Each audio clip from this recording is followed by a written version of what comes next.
What's going on, everybody? Here, Anthony, 𝗕𝗘𝗖𝗢𝗠𝗕 Mafia. Today we have a special morning show or evening show for Joost, my man from Jazzinc is here to join us. So exciting, man. Thank you for coming through. How you doing today, bud? Yeah, sorry. I had to turn off the sound because I was hearing double. Oh, no problem. No problem. Yeah. Yeah, no, it's just so yeah. Welcome aboard, and how you doing? And yeah, very good. It's been a really nice week. Good start to the year, and I was looking forward to this, so I'm excited. It's Friday evening, the weekend's ready to start with some cool hobby stuff, hobby talk. I like that. Oh yeah, it's been a while. It's been almost a year, I think, since you've been on. Yeah, I think. Yeah. So. Yeah. A whole year's updates and progress, man. It's been pretty exciting. Been pretty exciting. So. And it's exciting to see that I've got some places on your shelves. I'm seeing a bat signal there, and bat signal, a throne room. Throne room is there, my friend. I know it's a little dark up there, everybody, but more lights will be. Yeah, more lights eventually. I know. Once I got everything set up there, I'm like, wow, I can't even see it. You know, in here I can in the room, but like on camera, so more lights. But yeah, man, I love it. Got all the DC stuff set up there. Throne room up top. The only thing is, like, all my Star Wars is in another room, though. Yeah. And I wanted to put it with the other room, but there's no room. So I'm like, well, that's where it's going to stay for now. But yeah, man, definitely cool. We do have some people in the chat. I know it's early for a lot of people on my end, but evening for you, for sure. Yeah.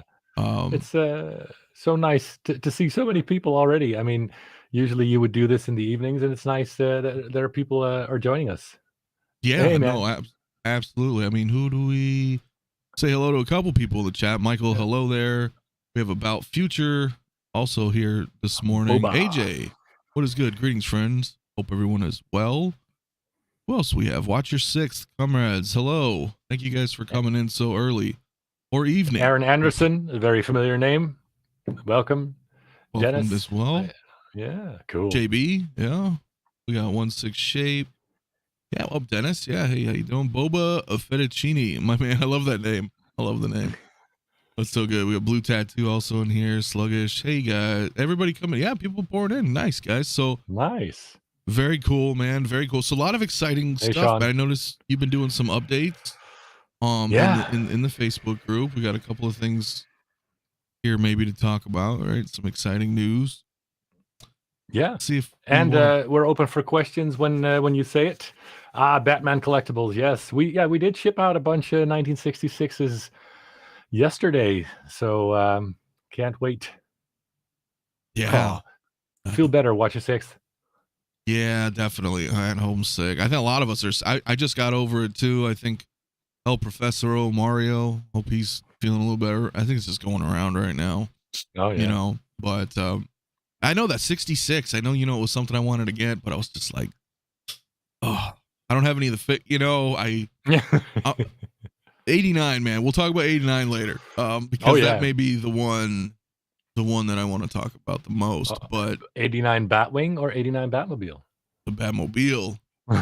The wing. No, I mean, and we can look at the Batwing as well, but I don't know where I would put it.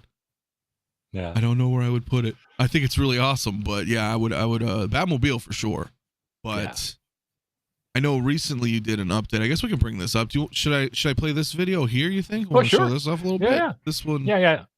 So for the people who don't know, this is the signature edition that we did. I was approached through a friend of his by Snyder. He wanted to do a charity project with us, and this is the 6-scale BVS Batmobile you're looking at with a whole bunch of updates. And I thought, when we do this, I want to do this with a higher budget than I had available before. So we added some more detailing in the interior. We added some carbon fiber on the seats. I think you may be able to see that. There's the extra shifter that we didn't know existed. Yeah, thanks to Warner Brothers, we now know that we were able to add the detailing in the rear you're seeing with the hoses and everything, and then the mesh in the dashboard. Of course, room for Batman. The front wheels are now connected. There's extra lights, including the front reflectors that light up, and we added the little black frame around the orange that we didn't know existed. We added wires to the front guns. So so yeah, this is the prototype. We added some springs to the bottom of those rear wing setups. So there's a bunch of upgrades that we were able to do with the higher budget that we now had for this one. Yeah, maybe I don't know. It's a Maybe lot add some more. of that's a lot of updates. Oh, I scrolled through the next, but before we Yeah, get to this is that, cool. but you're mentioning because it's been about is this the first full year now under Warner Brothers or with the license? Yeah. We did well, and it wasn't even a full year yet because of the way Warner Brothers worked. It took a long time to get all the approvals up and running. So I think it was April this year when we first were able to start delivering the 12 scale version of this, not Signature, but the BVS and Justice League Batmobiles. And yeah, so even though it's the first year, we've only had like a 9 months effectively. And well, maybe it's a bit braggy to share this, but I recently got a call from Warner Brothers telling me that I had been bumped up to a gold tier partner. So they well, that's good news. No, of course. Yeah. Brag away. So, that's an accomplishment in itself, right? I mean, yeah, and that means because they love the community aspect of it. They love the extreme dedication to detail and accuracy, and the fact that we were able to pull off some things that others hadn't, like the 1966, and then they were surprised. Usually it's the other way around, like with the Signature edition. Warner Brothers would be in control, but not right now. But for this, we had to move around them and then just tell them, hey, this is happening, and it's coming from Zach himself. And they were like, well, okay, you know Zach? Well, I don't know, but he contacted us, and they were like, oh, okay, so that was cool. And now they have a bunch of parks, Warner Brother theme parks all over the world, and they've indicated that the gold tier partners, they wanted our stuff in the parks just to show off some of the cool stuff, and they wanted to talk expansion, so new stuff. Yeah. Well, that's I'm always definitely exciting. Yeah. I mean, no, congrats. Like, especially like you're saying, they want to show the stuff off. That's awesome. Yeah. No, that's very good. Yeah. So this is the plaque that comes with every Signature Batmobile that people buy, either the Justice League or the BVS version. Here you see one that's extra special because on a couple of them, for the very first people who pre-ordered, they will be getting one where there's an extra drawing in. Patrick drew a couple of Batmobiles. Right. Patrick, okay. Yeah. So Patrick is the designer of that particular Batmobile, both for the BVS and the Justice League version, as well as basically everything you see in those movies. And of course, it's Zack Snyder. So there are going to be live autographs on every single plate. They're signing every of the 250 plates. Hey, right. Brother cousin.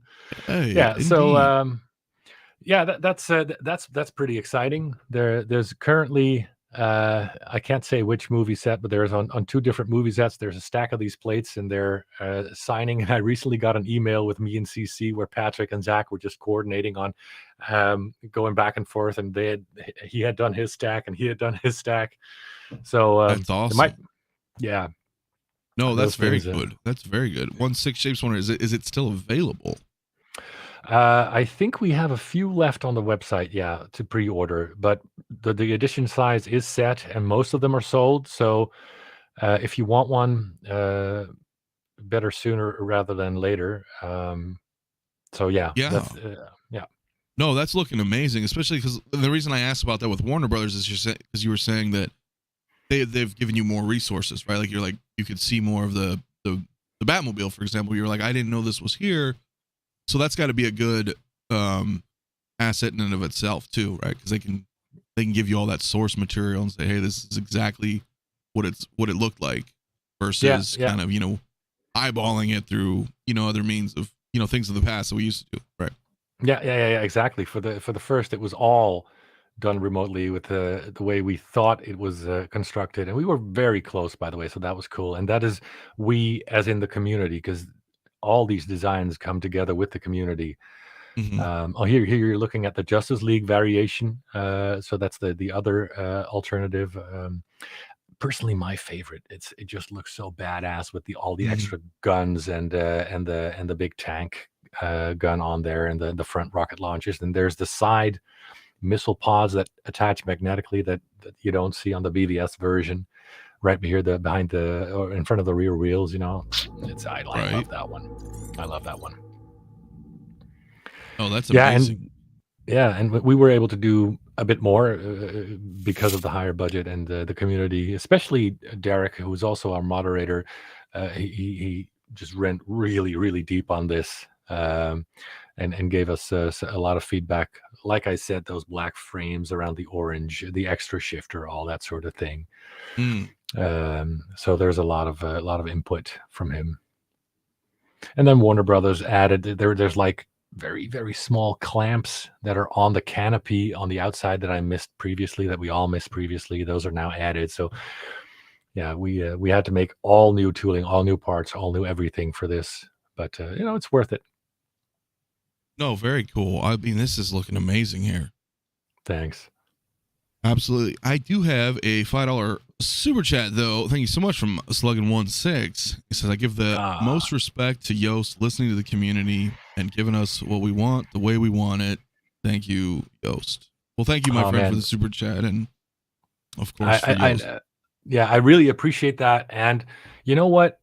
I really wonder why other companies don't do it, because yes, it's a lot of work. Just to give you for instance, we've replied to over 1,000 messages in the last week before Christmas, the 5 of us. So there's a lot going on there, but there's just so much input and good ideas that never would have come.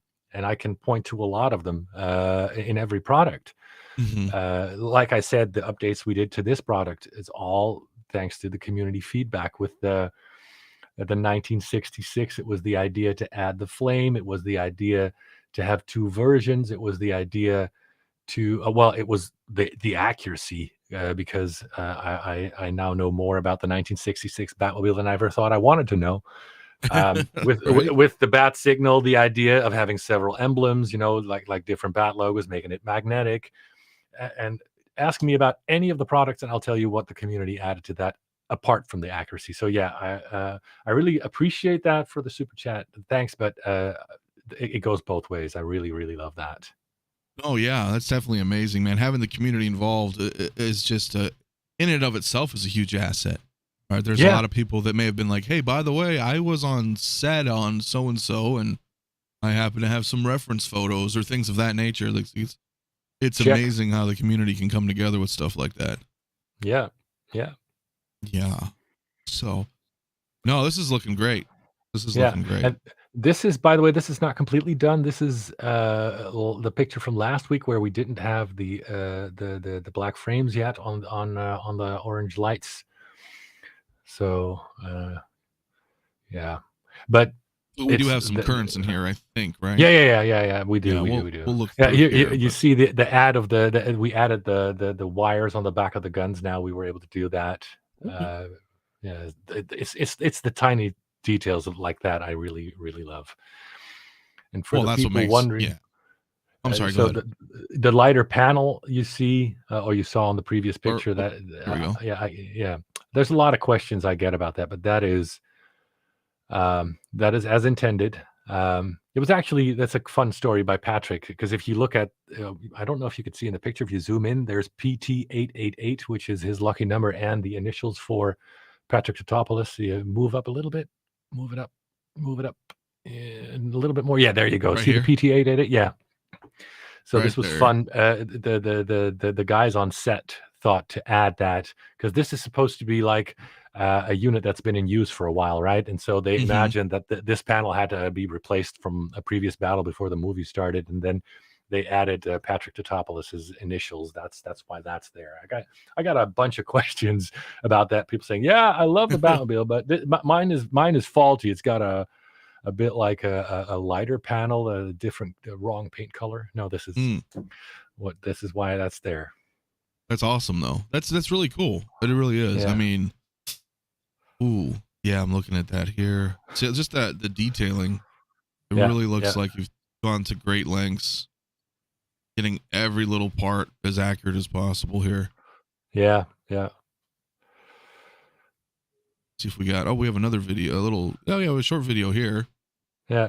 Oh, yeah. Because one of the things we weren't able to add to the very first thing we did for this one was the connected steering. So the wheels did rotate, but they didn't lock connect, and now they're connected. So yeah. Yeah. Wow. Look at all that interior. Yeah. That's I just love so the cool as a carbon 6 accents. scale. Yeah. It is. It's very cool. It's very massive. If you look at if you look at that next to the 1966, this thing is so much bigger. So much. Oh, this is just tanky, right? I mean, in comparison. Yeah. It's a lot wider. Yeah. So I just have a few in here. We can flick through, or if there's any that something that stands out. Yeah, I'll mention that, but I think we touched on most here, so it might be nice for people to see. Yeah, if you zoom in here, you'll see the black frames around the orange reflectors. Now, this is what's going to be part of the final production run. That Good morning. The most recent updates. Yeah. Okay. So that's much different than the previous, right? Because we have this all set around now. What you were talking about. Yeah. Man, yeah, this thing looks pretty cool. I wasn't a big fan of. Well, I mean, I kind of am. But 89 is probably going to be like my Batmobile, or perhaps Batman Forever. But this is looking, for people who love this iteration of Batman, this is looking awesome. Yeah, if you look at Batman, for me, I was 15 when the movie came out, and I was freaking out over it, and I thought that was the coolest Batmobile. Now it's the Quinjet. Whoa. Sure, with actual engines, I think we should do that. That would jet be engines. Fun. Yeah. But yeah, you were 15. Yeah. So I was 15, and I really love that sleek design of that Batmobile. I still think it's kind of cool, but now that I've made this one, there's just more going on with this one. So the 89,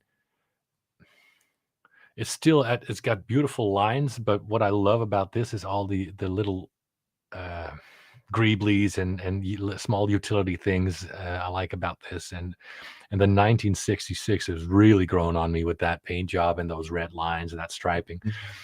If I get people over, especially when the wives come, that's the one they gravitate toward. The 66. The 66, yeah. That's it was so iconic at the time. Yeah. I mean, it still is. I mean, yeah.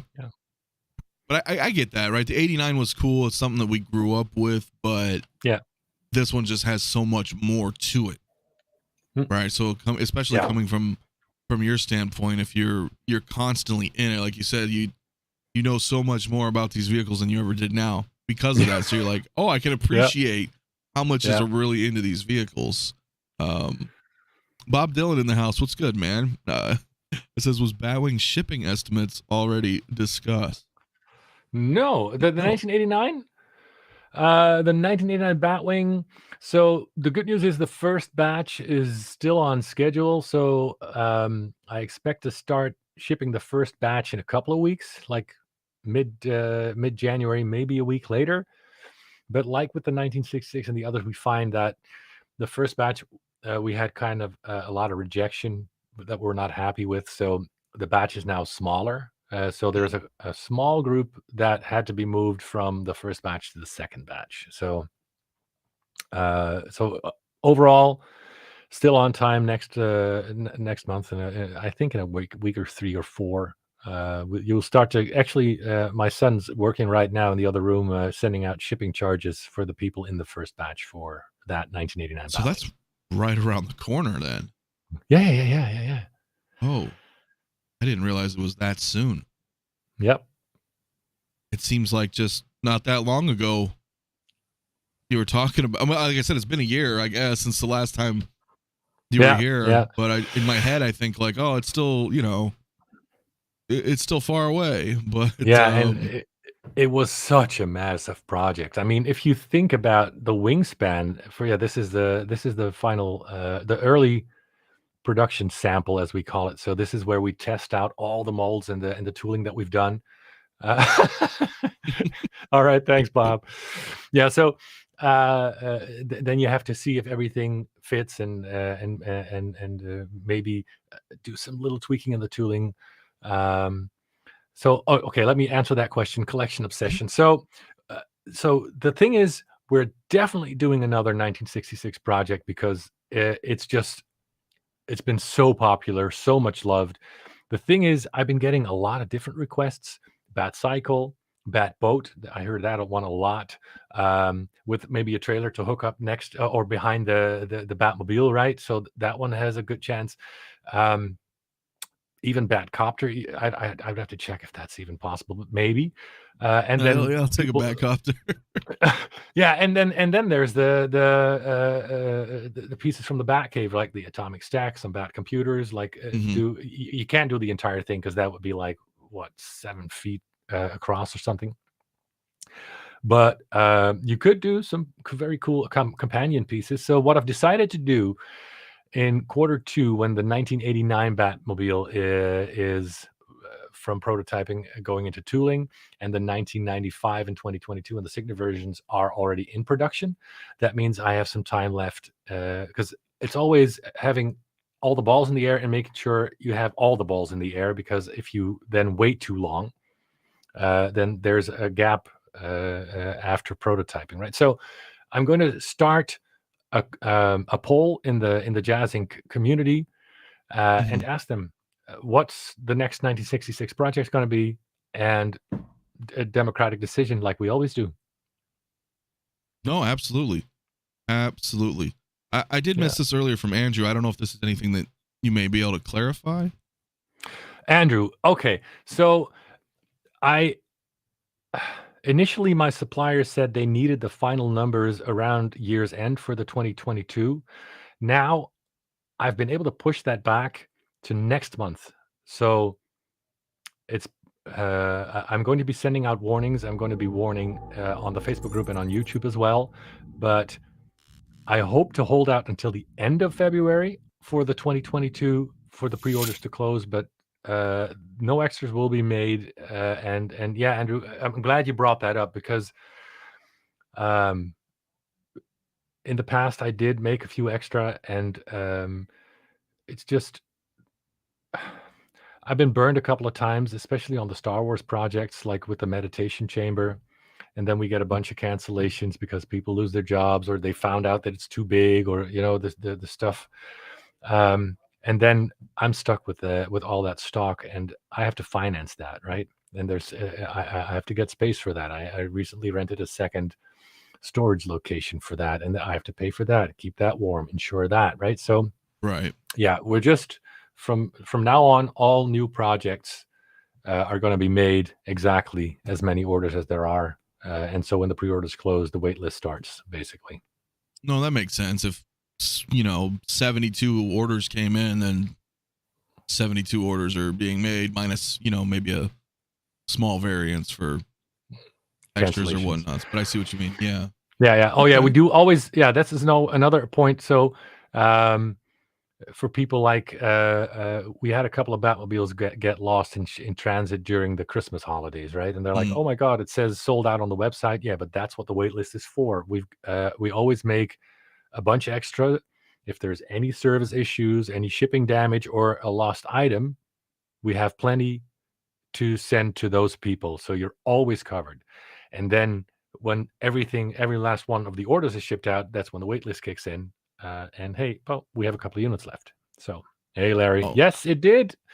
I personally ship all packages. So I saw your label. Well, actually, I print the labels, fold the labels, I do everything myself there. So a lot of names that ring a bell. Yours is picked up yesterday. Awesome. That is so exciting, man. That is. We do have a $10 super chat though from Batman Collectibles. Thank you so much. Cool. He says, I've got my 2022 clean Batmobile paid off. Scheduling still looking good on it. Yes. we're into the tooling. That always takes a couple of months because you got. I don't know if you've ever seen that, but the tooling to make those parts for such a big car, they're massive, right? Like so that takes months to machine by the suppliers. But we're still on schedule. Last time I checked, and that was last week. So just go to your website, go to the website, and into your account, you'll see what batch number you have, and then when that batch is scheduled to ship out. So we're still good on the 2022. This year, we're going to be delivering so many Batmobiles. So it's the tail end of the 1966 deliveries. Then we got the 2022. No, yes, well, it's the Batwing, but that's not technically a Batmobile. It's the Batwing starts next month. Then we got the 2022 coming out. I think the first batch of that is somewhere around the summer. Then we got the signature edition that starts right after summer. And I hope that if everything still goes well and we don't get any crazy stuff like Putin pushing a button he shouldn't have or whatever, then by the end of the year, we get the 1995 Batmobile shipped out. And then the 1989 is right behind that, which is probably going to be that'll be somewhere in Q1 of next year. So the pre-orders for the 1989 Batmobile, maybe jumping the gun here in your order of questions, but people have been asking me a lot. I really want to open that around January, so probably this month, so that we can do the development cycle from pre-order to delivery in 12 months again. So nothing longer than that, but we do need the 12 months, and that gives people who want a 12-month payment plan the time. So absolutely. Yeah. No, that's absolutely correct. Yes, and thank you so much for that super chat. Yeah, so let's go back into this real quick as we were looking, guys, but because you were saying this is shipping very soon. So very soon. And I got a couple of cool stories about this. So what you're looking at here are some details. So this is the removable Gatling gun. So that hatch opens. You can just put in the gun or take it out, close the hatch, depending on how you want to display it. Nice. Okay, so it's swappable then. Yeah. There's a couple of display options. So those the missiles you see in the back there, those are all also swappable. Those are magnetic. Right here in the back. Yeah. And then let's scroll through the pictures, see if there's other cool stuff. So one of the cool things is you're seeing a lot of decals. So I want to do a shout out to Jason Baguette or Baggett. I don't know how to pronounce your name. Sorry, dude. But he has a hawk eye for all kinds of detail. And right before we went into tooling, he saw a bunch of small things like the top of that dash with the piping and the grid and all that. He made that. Yeah, he made that a lot more accurate. He helped us identify the decals that were supposed to be on there. We tweaked the visor. Thanks, Bob.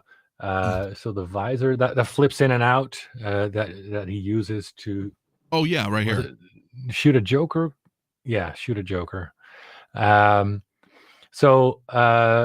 And we were able to incorporate that, but a lot of the other stuff that we were able to incorporate was thanks to the people at testit.com right before we went into tooling production. Remember that video they did of the 1989 Batwing? And my email just got flooded. Dude, did you see this video? Did you see this video? And I'm like, oh no. So that was good, but we had to do a couple of redesigns on stuff that was never seen before. Like, for instance, did you know that the scissors in the front also had a little circular saw on top, really recessed in the back? Not offhand, no. No, well, that's a detail that doesn't show in any of the set pictures or any of the movie stills or any of the previous models that you were able to buy, like the model kits, right? That's one of the things that we saw thanks to that tested video by Adam Savage. So, all right, back to the drawing board and that, and do a couple of changes. Really improve the paint job as well, because we had it like black, like you see much in the pictures, but there's like a subtle kind of shading around the panel lines going on that we were able to incorporate. I think it makes it look a little bit more alive. Gives it a little depth. So this looks amazing. So this is going to be supplied with power and not batteries. Yeah, I'm a big fan of power because batteries, they run out, they leak, and in practice, Mm. I don't like using batteries, and if I do, then after the initial unboxing and turning them on, I never use them again. And so that's the beauty of having a power supply, and you can leave that thing turned on permanently. So there's going to be lights in the front of the wings, those clear plastic Oh, right things. here Yeah, and those here. are lights, right? Then the entire cockpit lights up. There's lights at the bottom. There's 3 searchlight type things that were in the original, so that's added. And so the scissors you see, those are magnetically removable. Now, is You this the see that razor little part you were yeah, talking about? exactly. Yeah, I never saw that before, but thanks to that video by Tested, that we were able to incorporate that. Actually, I got a cool message from Norm at Tested. Turns out he Oh, bought one of our 1966 Batmobiles, and I was like, nice. "Yeah, I didn't know, right?" So, Right? my wife, who handles the website and the orders, does the name Norm mean anything to you? I don't know. Like Norm's rare guitars, maybe, but she was Right. like You were just Norm thinking from like in yeah. general.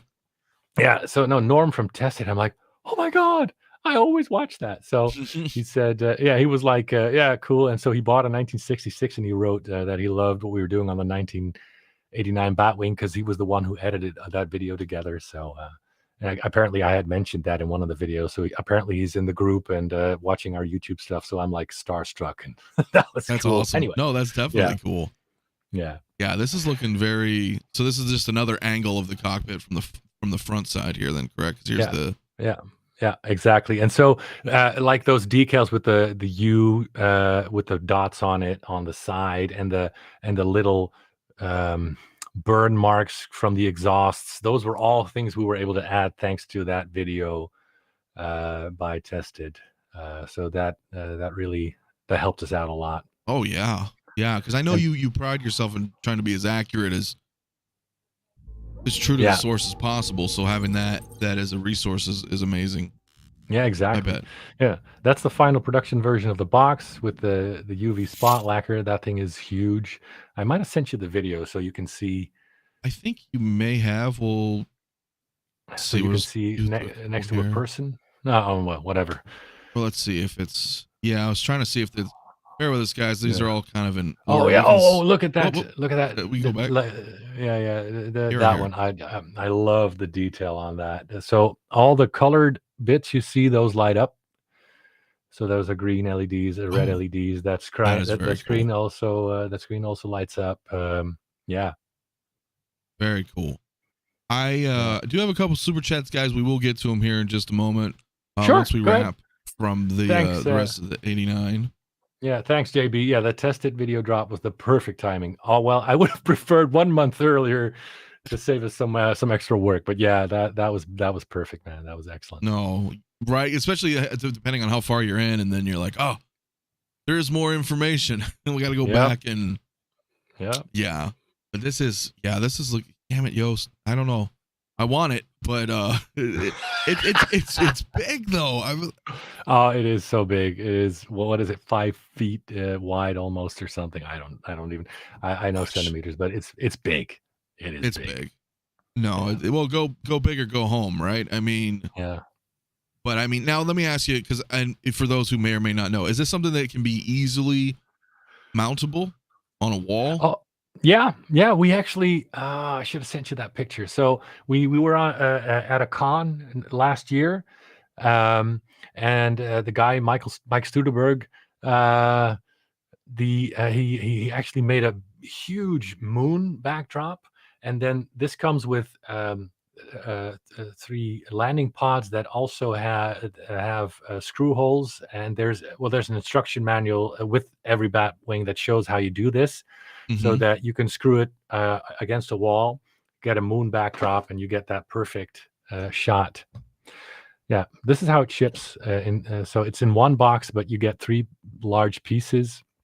So you got the centerpiece and then the 2 wings, and there's a massive metal rod going through the body into the wings so they can never sag. There's a big square, a rectangular extruded aluminum profile going through. Now, So so will you?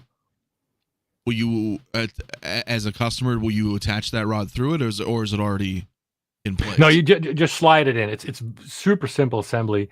There's an instruction sheet with that, but you just slide the rod through, then you slide the wings on, you clamp on 2 bottom pieces, and that's it, right? So it's so like if this just came home for me today and I open the box, we're gonna look at it like that, then I'm gonna take this rod, slide it through the center, body, and then attach the wings, and that's gonna prevent any kind of sagging, or it's all gonna be one heavy structure.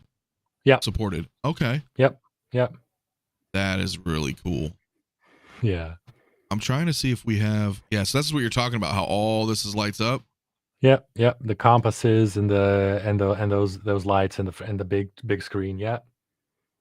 It's amazing detail. This.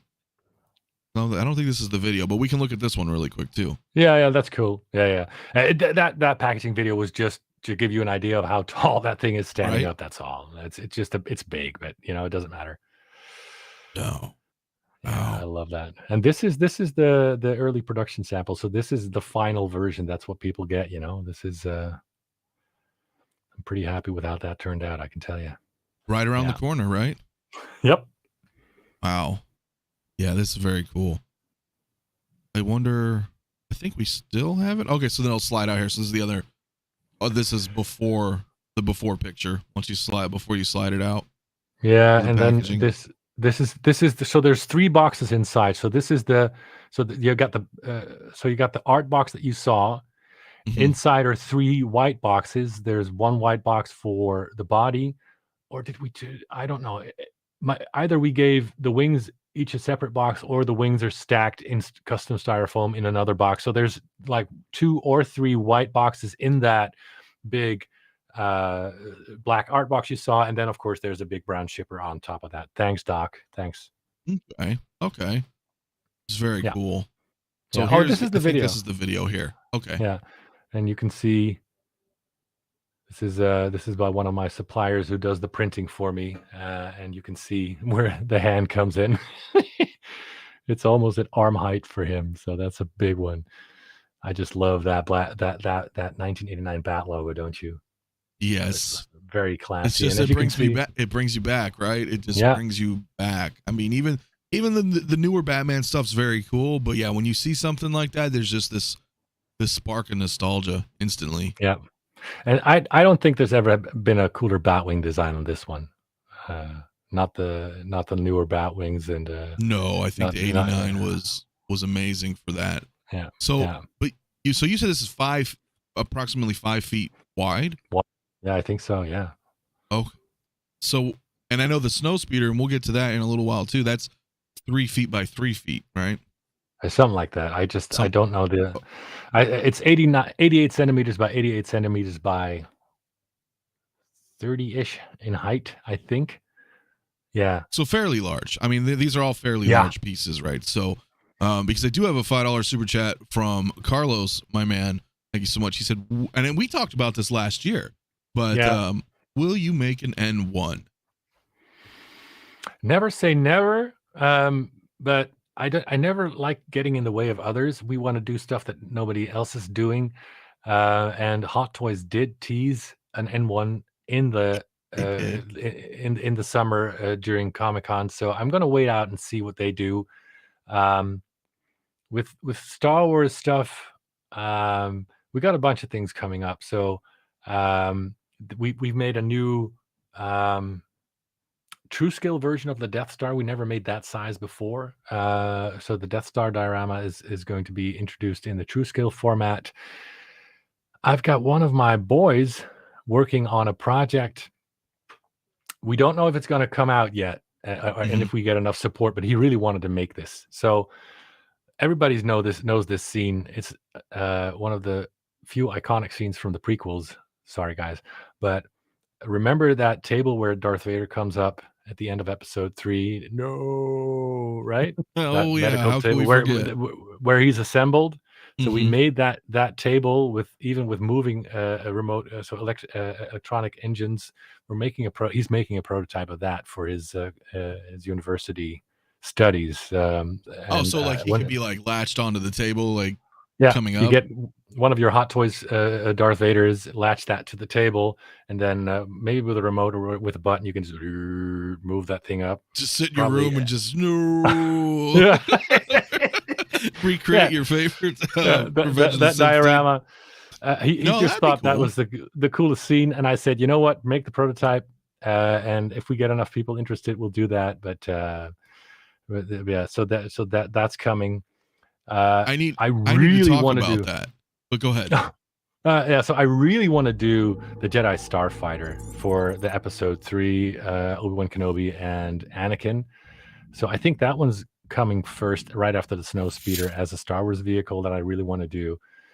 And people ask me, so David writes, TIE Fighter, please.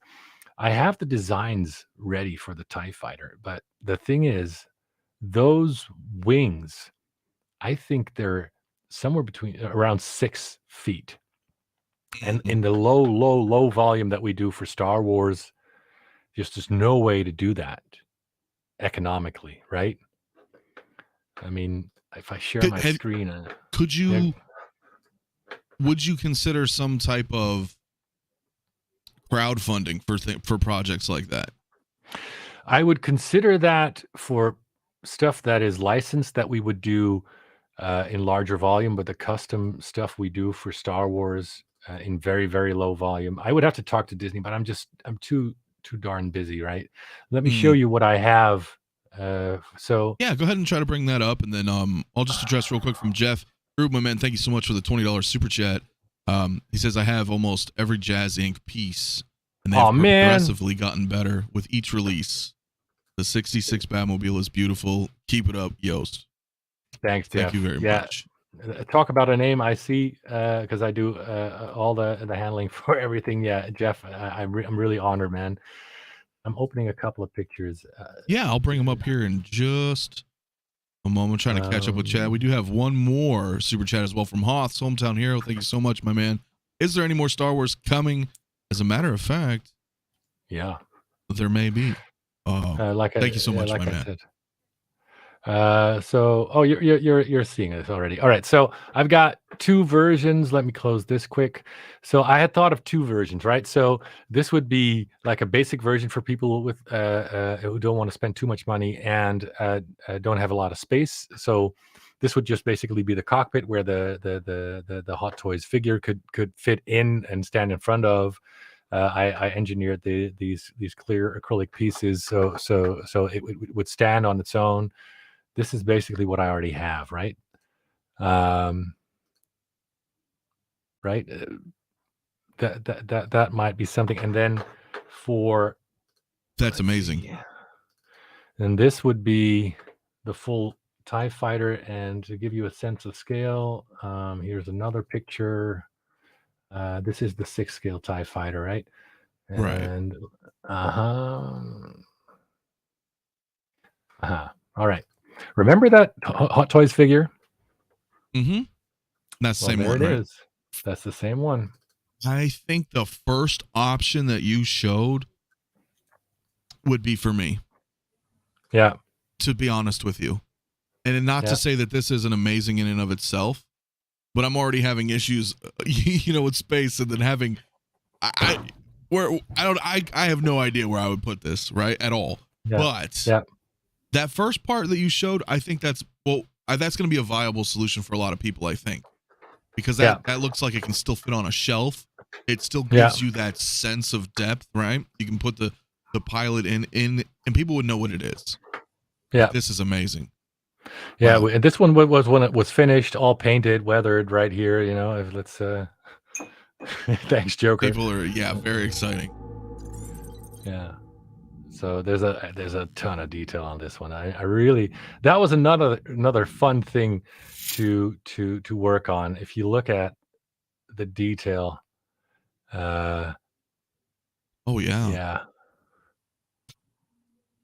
Now here's the thing. Now when you were showing just the cockpit, and then you have the full here, I'm assuming if you were to buy the full one, it would be the same as the Batwing in the sense that the wings will be attachable. So if let's say I wanted to just buy the full one, but I didn't want to display my wings. I could just display the cockpit on a shelf, and then at a later date, when I have room, I can just attach the wings and have the full-fledged TIE fighter.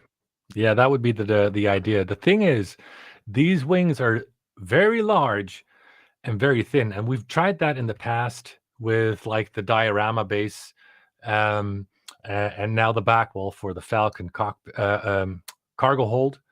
And to make that in such low numbers, you have to make it in resin. Thanks, 𝗕𝗘𝗖𝗢𝗠𝗘.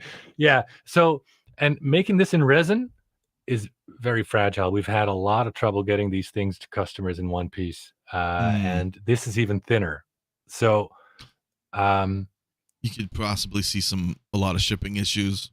Yeah, and tolerance issues, because with resin, it moves more before it settles. So, this is just, we haven't found a viable way to do this, and we would have to make Hot Toys volumes, like tens of thousands of units, or even thousands of units would be awesome. But to make this viable, and then you could start thinking about Hot Toys type pricing as well, right? Because basically you got fixed cost and variable cost in all projects, and the variable costs don't go down that much if you make many, but the fixed costs, they do, right? So if you make all the tooling, all the molds, and I've shown these massive blocks of metal that they all fit together and they move with a piston-like machine to get producing. If you write that off over for the signature version, over 200 pieces worldwide, or you do what Hot Toys does and make 10,000 or more. I've heard up to 50,000 for some stuff. Right off that same thing, over 50,000 purchases, your price can go in half, right? I mean, it's not as exclusive and limited edition as what we do, but that's how you get to Hot Toys prices. And then, of course, then you get different kinds of technologies. So if you do this injection molded with a metal frame, then we might even be able to make, like, because if you look at the segments, they're pretty much identical, right? So these segments, and these are mirrored, but if you flip them on for that wing, so you get these are 4 parts that are basically the same. These are 2 parts that are basically the same. So, and then if you just plug these in, there's a lot of engineering you could do to make this, right? And even make it smaller and make a simple construction for customers to assemble themselves, even so that shipping isn't frightfully expensive. But then, yeah. Now, do you think? Go ahead. Go ahead. No, I would say the way we're doing Star Wars right now, custom pieces, just a couple dozen at most. It's just not going to work for now. Yeah, right. Until you have that, of course, because if you can have that level of production, costs can come down. Yeah, it may not be as limited, but it would be available and affordable for everybody at that point. And it would open us to production technologies to make that stronger. Because injection molding, and especially certain types of plastics with is just so much stronger. If you look at the shipping damage we had on our very first Justice Mobile, that was partially resin. It was like 5% of all shipments were damaged, right? If you look at the 1966, we have 0 shipping damage. Well, that's amazing. That's not true. There's one, but I think that was opened by customs, and it was subtle, but it was enough. It was Ryan Jones, so that one. But so that's the difference if you have the means and the volume to do more, right? And so, right. No. Now here's the thing, though. Would it be more likely to just create the cockpit as is and then omit the wings and have that up for sale, for example? Yeah, I mean, where are my pictures of that? Oh, I closed them yet. But that is definitely a viable option. Let me open those. Yeah, go ahead and take your time and look at that. And then CT603 though. Oh, I'm sorry. Yeah, go ahead. Just real quick with a $6.03 super chat says, "I love you, Yost. I'm sorry that was weird, but I do." There, I said it. You made my day, CT603. Thank you. I love that. Sometimes it's a lot of grief. Yeah. So yeah, this is definitely possible. But would there be enough? I would buy that. I would buy Yeah. it, but I'm just one guy. Yeah, So exactly. And so before we did that, I really want to do that Jedi Starfighter. People have been asking me about that since they saw that Hot Toys thing a couple of years ago at a Comic-Con. I forget, like 5 years ago. That one is cool, right? yeah. Yes, you know the one I'm talking about? Yep. Anakin Starfighter.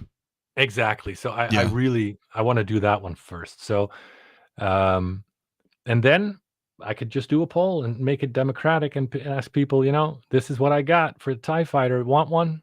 Just a cockpit. We did that yeah, for the because Falcon. that's what I would say. It's if you were going to go through this process, this is better than nothing. Yep. Is how I would look. For me, that's how I would look at it, right? If you're like, well, look, the wings are just crazy big, they're fragile, it's going to be, a nightmare. If you would like to have this displayed on your desk or in one of your cases or something, what say you? And then we'll go ahead and proceed. Like you said, find out if people have that demand for it. Because it does. It looks more like a set piece that you would have on a desk or somewhere in your collection that still makes sense. I know what it is, right? If anybody who bought this, they would know what it is. It would look awesome. Yeah, and then especially with the lights, the red lights on the interior, like we always do, it's definitely going to look awesome. So there's no doubt about that. That's why I made this, right? So it's open to discussion. But first, I've currently almost finished the TRU-scale Death Star prototype. Then in the next couple of months, I can show the prototype for that medical table for Darth Vader. Who knows where that would lead? See, that's where I wanted to rewind. Do you have any photos of the TRU-scale Death Star stuff? Not yet. No, not yet. No. You know me, I'm all about. I mean, look, all the DC stuff is great, and it's a phenomenal achievement on your end, and getting the license and everything set up and moving forward with all the DC stuff. But I will always come back to original trilogy stuff. So, that's what got me involved to begin with. So any more Star Wars, there's people salivating for that. There absolutely is. So the thing is, that's what got it started for me too, right? Star Wars is my number one movie. Empire Strikes Back to be specific, of course. That's how I got started with Jazzinc. The thing is, I've got burned on Star Wars a couple of times now in the last year with the meditation chamber, with the Soundspeeder, with the cargo hold extension, right? So, yeah. Peter. I get that. Yeah, Peter with $20 super chat. Yeah. Yes. Let's see. I saw consideration a picture. for modular X-wing cockpit. All right. Say from the nose to the back where you could put an R2 in. Keep up the awesome work, Joost. Thank you for the interview, Mafia. Well, thank you so much, my friend, for that super chat. But go ahead, continue, Joost. I'm sorry. You said you had a picture? Yeah. I'm looking for it now. So the picture. Yeah. All right. Let me show you. So people always ask me, can I do a 6-scale X-wing? And I always say, well, look at this. Can you still see my screen? Yeah. This is a 6-scale. This is a 6-scale X-wing picture I found. I don't know who this guy is, but you are awesome. But it is impossible. That kind of size. It's massive.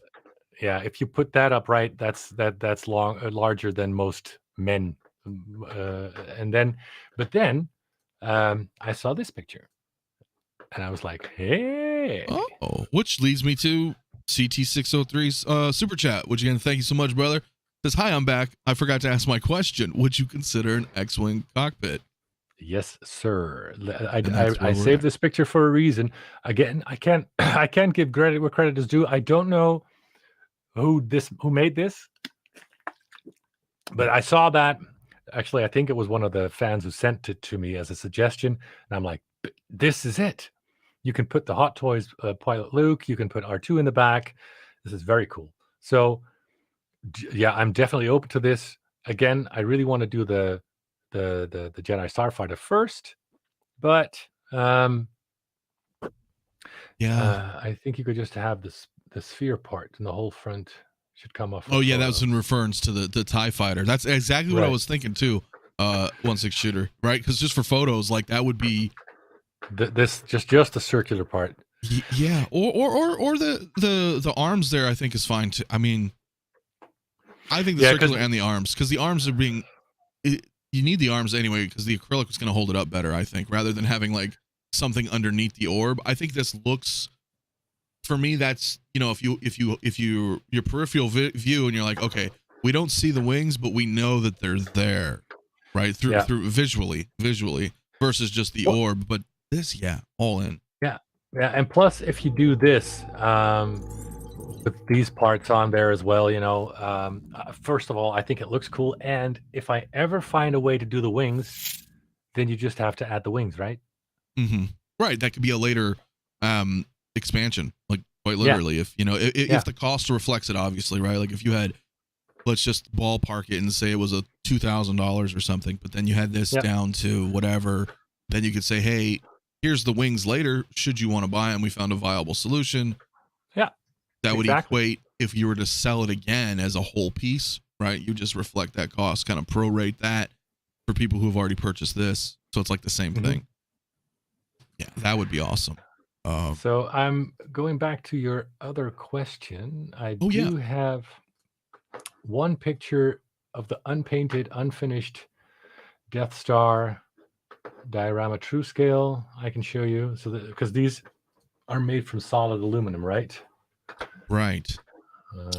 Yeah. While you look at that, we do have another $5 super chat though from 𝗕𝗕𝗖𝗢𝗠𝗘. My man, thank you so much. He says, "Thanks for making the '66 Batmobile. I have it proudly displayed in my office. Any chance for something like the Speed Racer Mach 5? Does anyone know who the franchise holder is for the Mach 5? Because that I would want to do that licensed. I have been getting that request quite a lot, and especially when we run out of Batmobiles to do. I think that would be the Mach 5 together with like Knight Rider's kit maybe is something that I can imagine tackling next year or the year after that. In the 18 van. That one too. that might be a bit big, but still very cool. Actually, can you make a 1986 Ferrari Testarossa? Like the one from Miami Vice? Yeah. That's cool. I know, right? Is it gonna sell? Yeah. I mean, I'll buy it.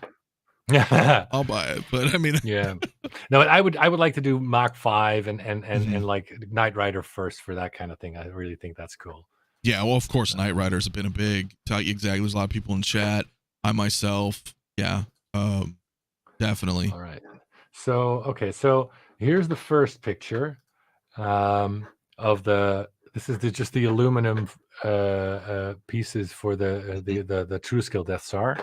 The design will look familiar for the people knowing familiar with my work, but this is a lot bigger because this is a regular sized coffee cup. Oh yeah, look at that. So that is a lot bigger. So for size reference, it's close to, I would say it's pretty close to the Emperor Throne Room in height. Yeah, which is slightly pretty less tall. Yeah, slightly. Yeah. Slightly. So let me ask you this. Oh, it should be the same height. But then it's not accurate. I know, but then you could, because I could have one on the left and one on the right of the throne room just to have this giant, not quite accurate, but you know what I mean? It would fit somewhere. Is there a reason why you wanted to go that large for the diorama? For the one for the Death Star? Mm-hmm. Well, like, is that so this properly is six the actual scale, or this is properly 6 scale. So because the one you did before was more for like the Bestas or even like the DTOF, right? Or, yeah. So this is the history. So how Jazzinc got started is I made a diorama for myself, right? For my Hot Toys collection, and let me see if I can find a picture for you. Yeah, for the people who don't know what JB is saying right there. That the wider one. That's the one I was thinking about. But yes. So that was this one. That's what I need. Yeah. And That needs to come back, Joost. This is such That a pain needs to in the come butt back. to make. So this is exactly what I made, right? Not this one. This is from a customer, the pictures, but this is the OG, right? This is how I got started. I needed a place to put my stuff, and I wanted something cool. And a friend of mine from a Dutch 6-scale collectors Facebook group sent me this. I remember it was January 1st. We were driving to my little cousin's birthday, and he sent me this picture. And I was like, whoa, this is cool. Well, not this, but a diorama for Hot Toys figures. And I'm like, whoa. So, yeah, so I made this, and people went nuts over it.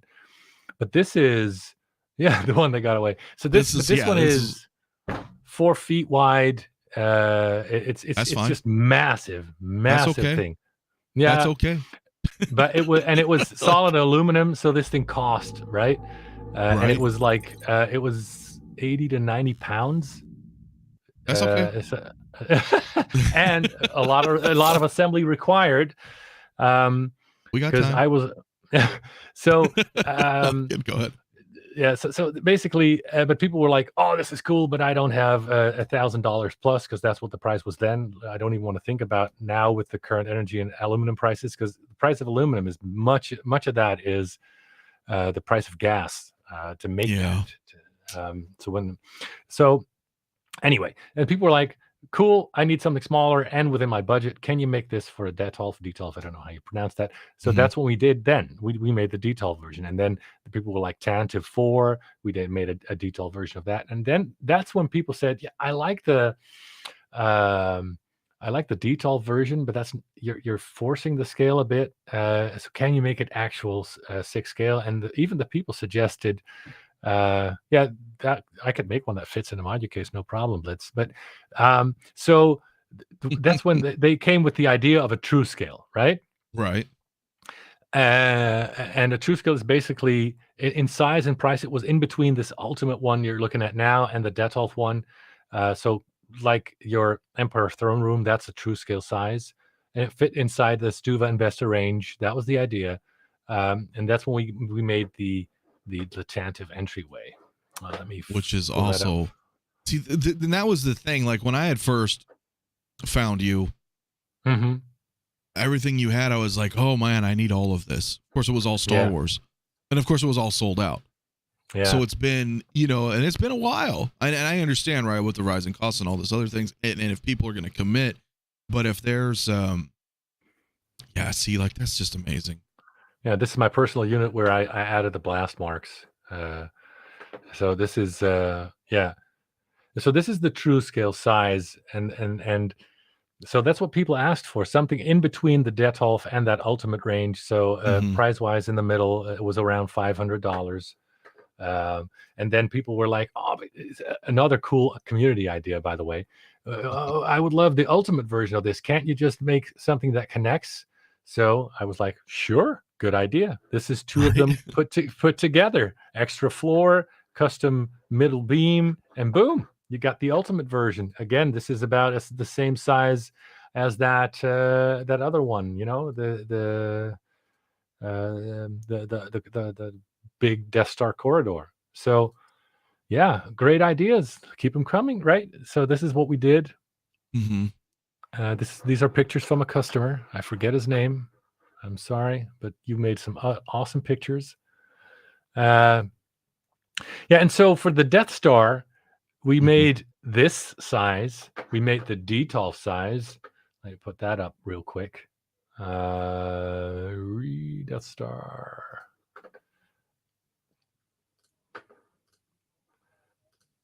Amazing. With a figure in. Yeah, so we made this 𝗕𝗘𝗏 size one. But as you can see in the headroom, this fits inside the 𝗕𝗏𝗏, but this is the correct headroom. That's the correct scale. Yeah. Yeah.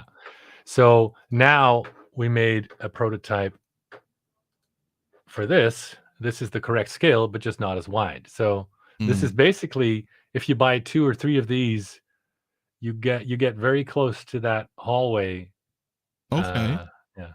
Well, before I ask this next question for this, I just want to address Pure Sewage. Thank you so much, man, for the $5 super chat. It says, "Joost, please look at Jurassic Park for an IP.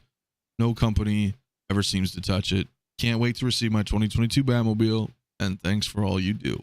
Thank you, my man. Yeah, thanks. That's Universal, right? I think so. So here's how I see that playing out. If you look at Knight Rider, that's Universal as well. And so I began talks with Universal last year when I thought I might do a DeLorean, because Hot Toys just only did the version 1, and I thought we could do one for the second movie, and then we can do one for the third movie, the one with the train tracks and all that sort of thing. Oh yeah.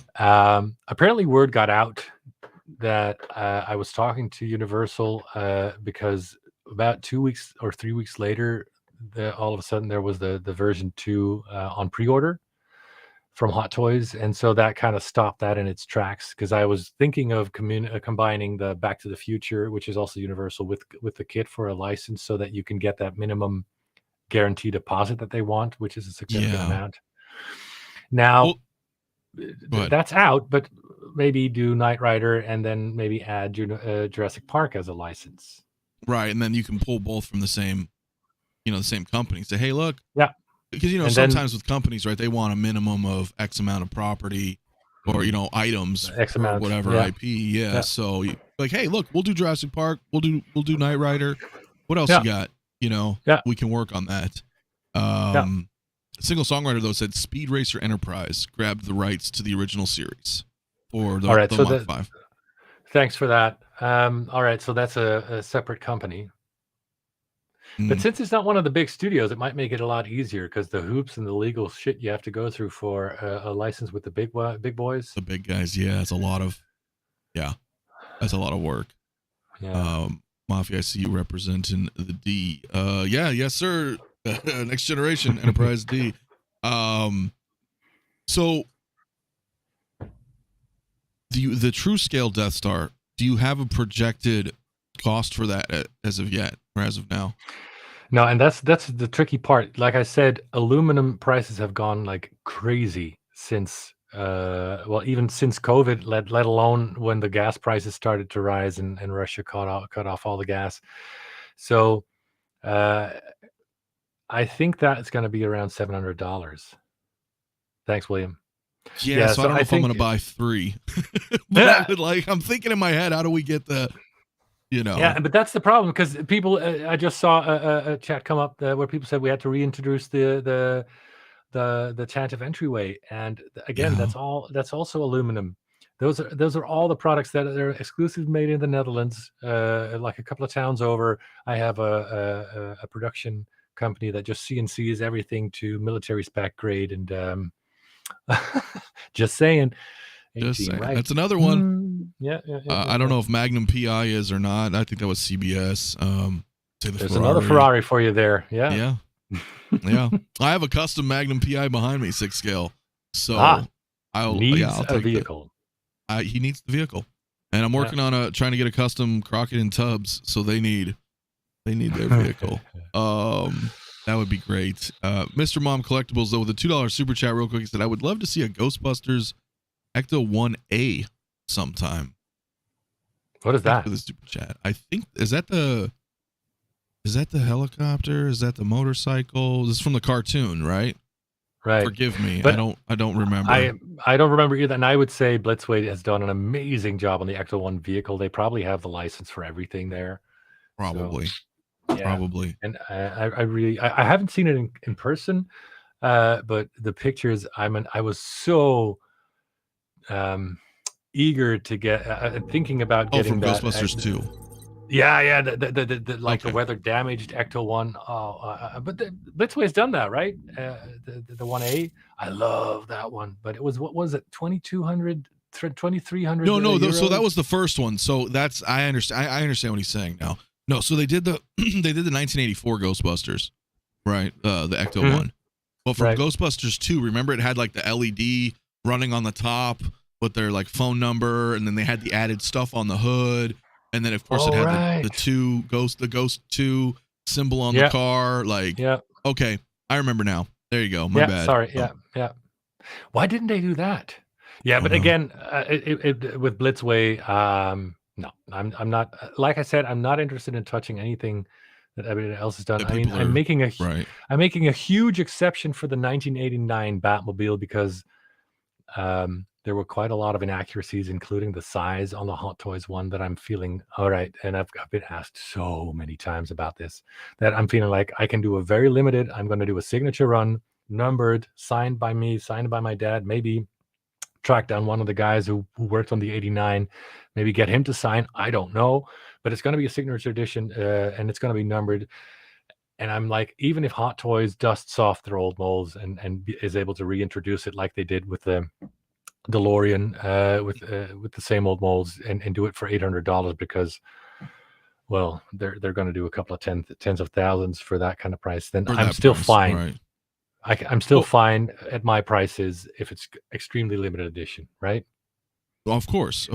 Now, speaking of sign, did you still want to show that video that you had with the signatures before we? Oh yeah, that's fun. Looked into the Star Wars. Yeah. Some people might have seen it, but for those who haven't, so honored. Yeah, we'll pull that up here in just a sec. But Hoth's Hometown Hero with a $5 super chat. Thank you, my man. He says, "Would you ever make a snow diorama for Star Wars, like the Wampa Cave or Star Killer Base?" Well, we did the Hoth diorama. Mm-hmm. In snow. That was very heavy, by the way. To make that is also very heavy. The Wampa Cave would be very big. Is there a good Wampa figure out there? There is a recent custom Wampa that just came out that's 6 scale. Custom, it's pretty cool. It's pretty cool. But yeah, so you would have to go get the custom Wampa, then of course get your cave. Then we have a Snowspeeder Luke, so we could just recreate, or things like that. We could smooth outfit, whatever's on him. But yeah, you could do. I know it's tricky, right? Because is there enough demand? Gut feeling, I'm not feeling it now. I got to be honest, Hoth Hometown Hero. No, I'm not feeling that. No. Yeah, I appreciate the super chat though, brother. But yeah, so speaking of, you said some people may have seen this, but for those who haven't. Yeah, so like I said, I was approached by through a friend by Zack Snyder to do this for charity, and here's a video of him just. Now, so these are all this is the 200. It's 250, correct? Yeah. Edition size. And he's going to sign every single one. That's amazing. Yeah. That's very cool. Wow. So he just has all of them. Yep. I'm liking that. That's really cool. That's a really cool commemorative piece then. With such a low size. Yeah. Yeah, and so this is Patrick. This is the guy who actually designed the Batmobile. Oh, okay. So one of each. That's very cool. Yeah, and a couple of them are going to have the extra drawing, but everyone is going to be signed by Zach and by Patrick, and then numbered. So like I said, they're banging around on set, so they might be a little rougher for wear, but that's all. That's all in good. Making it more real. Did you know the story, by the way, of how this model came to be? No, do tell. So that's very cool. If you can look it up on YouTube, there's a special on how that Batmobile got to be. But apparently, at the first meeting at a coffee shop between Zach and Patrick, they were talking about their view and their idea for a Batmobile, and Patrick just got a napkin and he just started sketching that, and he actually produces that napkin in that special you can find on YouTube, and darn it if it doesn't look very much like what ended up on screen. And he's in a coffee shop on a napkin. I mean, that's talent right there. So wow. Anyway, and so it's cool that he's going to do a couple of plates for the people. The very early pre-orders are going to get a couple of those for the people who ordered on day one and paid in full. That's a little extra for there's a couple. I don't know. Maybe half a dozen or less that I haven't seen them back yet. Like I said, they're on different movie sets, but I just thought I'd show that. That's pretty cool. Yeah, that's very, very cool. That's very, very cool. Chris Rutherford though, with a $2 super chat. Thank you, my friend. He says, "Hey Joost, please do a Knight Rider Kilmer Batmobile Right. Thank you, my man. Yeah. So Thanks, there's a couple Curtis. people in chat that were asking that. Is there any updates perhaps? Dennis says, so you have something new from the Forever Batmobile to show? And we're still working on the final tweaks for the 3D model. So I had them up. Let me see. And I showed them to the community, and apparently a couple of new people joined because there was some new feedback. And so we're tweaking that. Let's see if I can't show you better. Yeah. So these pieces around the grill, we're softening the edges, the angles here, and then if you look at this dead on, they move out a little bit, right? And they're supposed to be perfectly horizontal. So we're still tweaking that, and then we can go on to the second prototype of this one. People also ask a lot about the open wing design. So I did create a design for that, but right now with the low support of the 1995, it's not going to be, that's not an optional extra that I can afford to include. Another tweak we're doing is this angle here. This is still too high. So we're making this slightly lower. Mm-hmm. And so that's the update. Very good, Dennis. Thanks for that feedback on the grill. So we're listening, like always. We're listening to the community, making tweaks, and that's what we're doing for the 1995. I hope to have that finalized model done by February, and then around March I can show the next physical prototype. Okay. All right. Well, that's something I'm digging as well. I mean, 89, 95 is, even 66, but those two Batman, I mean, that will look really cool. Yeah. And that, and of course it'll be lit up and everything, have all the colors the scheme from the movie, and oh wow. Yeah. That's a cool vehicle. And really the cool thing is, through the community, I found somebody who bought the actual vehicle that we used on set, and he took all kinds of measurements for me, so we know it's going to be dead on accurate. And he also owns one of the original 1989 Batmobiles, so we did a bunch of measurements on that, and that's why we know the Hot Toys one is way too small. So that's also going to be incorporated. Calvin Williams, Batcave. So we are attempting one more prototype on the Batcave that should be ready in April or May. So that has not been we're still, I still want to make that, but I hope that answers your question, and thanks for all your support. I really appreciate it. Showstoppers, that is a nice word. I like that. Very cool. Yes, and thank you so much, Calvin, for that $10 super chat, my man. Absolutely. I did put a poll in the chat, Joost. I'm just poking people. I'm prodding information and asking if they would buy the wider Death Star, the 4-foot diorama, just to see what people. My dad would lose sleep if he had to make that again. Well, Star Wars is, I mean, it's huge, right? I mean, that's one of the reasons a lot of us came from where we are anyway, just from the beginning. Star Wars. Yeah. All the DC stuff is great, don't get me wrong. But even now here, right? You have the Snowspeeder is. Now, those who may not know, you made 2 versions. Yeah, and this is still a work in progress, by the way. But we made 2 versions. Yes. So that was another thing the community asked for. So we made the Luke version, which is the one on the right with the gray. This is a funny thing, the way we get things stuck in our head, and it's not always correct. And so this was like a mass delusion, including myself, where we all thought the Snowspeeder should have the orange markings. Turns out the one that Luke is flying in is the only one with gray markings. So that's the one on the right you see there, right? Right, this one here. Yeah.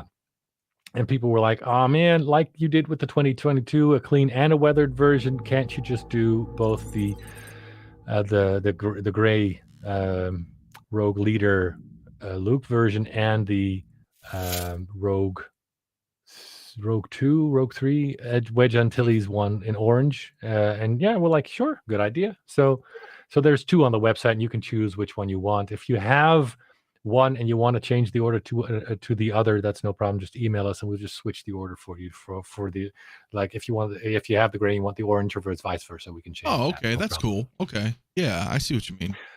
Yeah, and so this is almost done. So I've got a couple of things on feedback. So the lighter panels you see, they're still a bit too light. So I'm going to be breaking out the airbrush sometime next week to tone that down a little bit. And then I got some more feedback, including Jason Baguette again, our little local Hawkeye, where he said that the front orange and gray stripe should be a little narrower. There should be a little bit of space around those inlets, and the bottom should be a little different. I'm going to see if I can do that on this one, or if I have to change that in the production version, because I don't want to redo the entire paint job. It's just impossible. Right. Oh, and what you're seeing here on the Snowspeeder, by the way, because I don't know if you visited Star Wars Identities, that show. So that was a show that was on the road across the world, where they displayed all the models and suits and stuff they used in the movie. And so I visited that, and there was this very cool thing that I don't think I've ever seen it on screen, but if you look at the right side of the orange one on your left on your screen, you can actually see below the gun right around here. Yeah. So there's the panel flew off, and you're seeing some rusted structure inside. Again, the community said, can't you make a magnetic panel so that you can show that piece? Maybe you can see it better in some of the other pictures I sent you. But yeah, we can look through some of these here. That's another. Yeah. A lot of lights again. Yeah, just seeing this from a different perspective, right? Rather than from the movies. Yeah. Right. It's like seeing, like, you look like a bird's eye view of this is just that design. The design of the original trilogy stuff was just so, I don't know if it's nostalgia, but it's just awesome. Yeah. It's just awesome. Yeah. Wow. Okay, so you have Luke in there right now. Yep. And there's space for someone in the back. Very cool. Yeah. Oh, here you see the blasted out panels on the left. Oh yeah. Okay. So that shows those. There's like right I-beams and rusted stuff there, and if you scroll up, you can see that. And there's some piping. Yeah. So I saw that in Star Wars Identities. They made that for the scale model on set. I don't know if you ever see it in the movie, but you can expose that panel if you want, because I thought that was very cool. No, that's very cool. That is very cool. Yeah, I know CT603, I believe he has one coming. I don't know. It's big, man. I kind of want it too, but I don't know where I would put all the stuff, Joost, man. I'm telling you, like, oh, yeah, it's very, very, very gunner cool. Seat. Yeah. Wow. And all lit up. Yep. Yeah. Still working on a decal for that gunner screen in the center, but yeah. Now, do you have like a? Go ahead. I'm sorry. Go ahead. No, I was just wondering if you had a projected release. Sorry. Yeah, I think this one's summer as well. Okay. That's not far away. It's on the website. It's still on schedule so far. Ooh, that's a good question though. Does the Snowspeeder come with a clear display stand? So the one you're seeing here is an optional one. We're still working out how to do this because this thing is so big and so heavy. We can't just put in any small one. And it does have retractable landing gear, and it does stand on the landing gear. So that's not a problem. Oh, right here, as you're showing. No, this is another thing we were trying. So there's the actual movie accurate landing gear, but we put those wall mountable paws that we designed for the 1989 Batwing on the bottom of the Snowspeeder. We could still offer that if we wanted, so that you can wall mount it. But yeah, so it does have the landing skids you expect to see for the Snowspeeder. Yeah. Very cool. Yeah. So that I see what you're saying, because it is large, man. I mean, if you could do regular landing, and then if you want to buy, I would maybe think that, right? If customer wants to buy some kind of custom, because it's tough. I don't know, right? Yeah, I guess that's something you'd have to consider. You know, if they want to display it on some type of acrylic stand, to make sure that it's going to support something this big. Yeah, so we're going to probably be trying out to see if there's enough support to produce that particular acrylic disc stand that is big and strong, strong enough to support what we're trying to do here. Okay, all right. Well, 𝗕𝗘𝗖𝗢𝗠𝗘, my man, with a $10 super chat. Thank you so much, dude. He says, will you discuss or show off the 22 Batmobile on this stream? As a matter of fact, yes.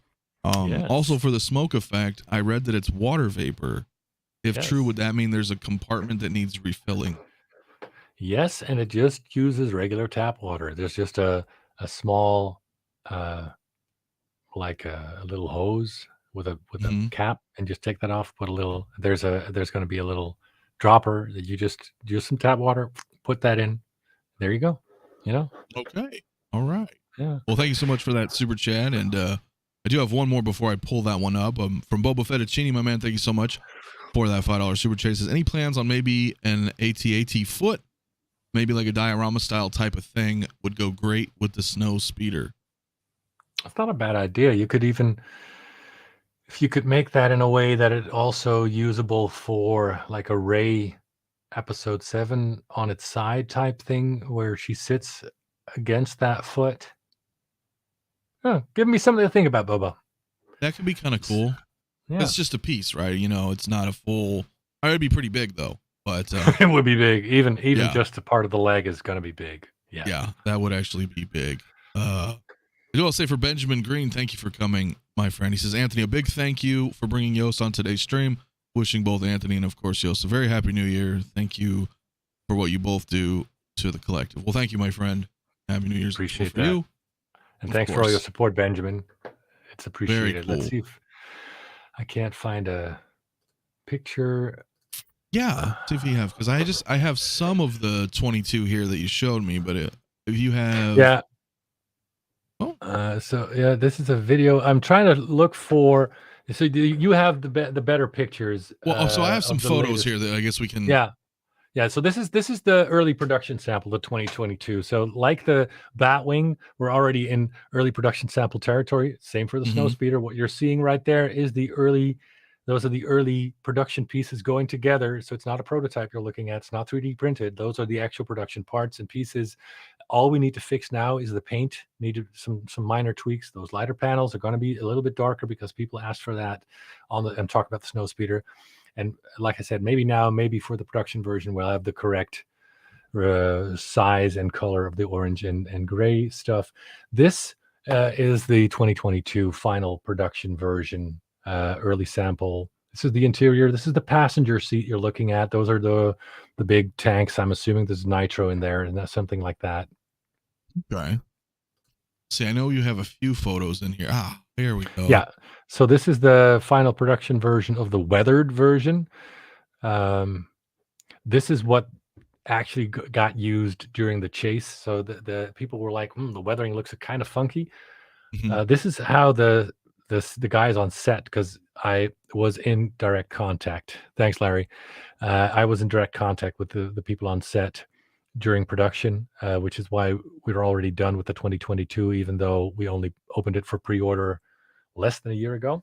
But we were working on that design for a year before that with the actual movie files. And so the guys on set actually for that chase in the rain where he chases Penguin, they made this weathered version. This is actually applied mud. This is not how it turned out after the chase. This is just the version that they used during the chase. That one was I think it was in Paris for the movie premiere. Hey, Derek, that's our moderator. How you doing, buddy? Nice. So this is that's the weathered version. I like this one because it has adds a little more character to it. Yeah, I like that a lot. That's cool. That is and this is still, well, I can't tell if this is the regular or the weather, but this should still remain the same. This is the regular. Right? Yeah, this is the regular version. I can tell by the bumper, and there would be more paint chipping on that if it were this the weathered version. So this is the regular version. So there's like the regular version. This is, I think, what was it in Dubai, Abu Dhabi, or New York? I don't know. There's, but this is the regular version. There's still some weathering in that metal for the bumper and there, right? You know, so it's subtle, but it's subtle. Yeah. So for those who don't know, right, then there are two versions. You get the regular version or the weathered version that we just showed off here. So that's very cool. This is still this is just a different angle. Yeah, from the passenger seat. This is, you see those 5 tanks at the top of the screen. That's another thing that we added based on community feed. Yeah, that wasn't even in the files we got from Warner Brothers. Apparently that was added later on set. So I was very thankful for the community for pointing that out, and we added that. Very cool. Very cool. Here's just another angle here. Hey, look at for that. The weathered version. Falcon back here. Yeah. Yeah. And so for the weathered version, you're seeing a skid. How would you say that? The plank where you put your boot, that's almost devoid of paint. And for the clean version, that's painted black. Okay. That is very cool. Wow. So I don't have any, and you were looking to, you may have some other footage to show as well. I'm looking through. I'm trying to do two things at no, yeah, of course. Take your time. Well, we'll look through some of these photos just to kind of showcase. Now, is this approximately the same size as the BVS era, or is this just I mean, it's still the same scale though, right? But in comparison, would you say they're around the same size-ish, or? I'm thinking I didn't send you the picture where you can see all of them. No, I don't think you did. Oh shit! Where did I put that one? Oh crap! I have a picture where all the products are on the together. Yeah, on the floor. Shit. Yeah, no, I don't have that photo. Okay, well, I can. But just to answer your question, here this is all black. Yeah, that's the clean version. Okay. So not entirely clean, but clean-ish. Oof, I don't know, man. I like that weathered one, but there's something about all black. Yeah, that's also very cool. I agree. It's very clean, very sleek. I think we took it to compare for the Batwing. Let me see if I can't find that picture for you. Yeah. If you go ahead and look, I do have a $5 super chat from 𝗕𝗘𝗖𝗢𝗍 again. Thank you so much, my man. He said, "Are there metal components in this Batmobile, such as the frame, to lessen the chance of sagging? Also, imagine this is AC powered and not batteries." Ooh, good question. So, yes, there are metal components in here, just like the 1966, basically like every one we do, so it doesn't sag. For the AC power, this might be an exception where it's going to be battery powered, and that is for a very specific reason. I hope to be able to show you this. Because we couldn't make this remote controlled, right? So there's a remote control that adds light, sound, and smoke. But people were asking, could you make it RC ready so that, and you point us towards some generic motors, and you engineer it so that it's already ready for those motors, and it's got the cogs and everything. Right, just basic. Quick configuration, and you're RC ready. Yeah, and so the people who are a little bit handy, so basically people who are into RC could make this remote controlled. We're not entirely sure yet, but if that's the case, then it's going to be battery operated. Well, that would make sense. Yeah. And thank you so much, Fig, for that super chat. David, though, my man, is saying, what are we looking cost-wise for this action? For those that don't know. Sorry. For this one, no problem. It's $14.99. Okay, is that the same for both versions, or? Yeah. Okay. Or I think so. Okay. Maybe there's $50 extra for the. Damn it! Where's that picture? Yeah, we'll have to check again on the site, but right around the same price range, essentially. Yeah. Between the two. Yeah. Okay. Yeah, very cool, man. RC ready. Yeah, that would be great. Yeah, I'm if I were to get it myself, I would lean more towards the all black version, just because it's more my style. I do like the weathered version, of course, but that's what's cool is you're giving everybody an option. Yeah, because for me, I want the weathered version. So, and it's about 50-50 leaning slightly towards the weathered version. Mm-hmm. Yeah, very sinister. I think someone mentioned somewhere in here too about exactly. It's making me feel like Road Warrior Interceptor with that weathered look. It's definitely cool. It's definitely cool. Mm-hmm. Okay, I was seeing if you were still looking. I'll see if we have any other photos on mine. Yeah, I don't know. Ooh. I do not understand where those pictures went. So annoying. Well, while you're maybe looking for those, is there anything else confirmed in the near future that's not speculation that you might be able to talk about, or is this all just this is the current schedule for right now of what we already know? Yeah.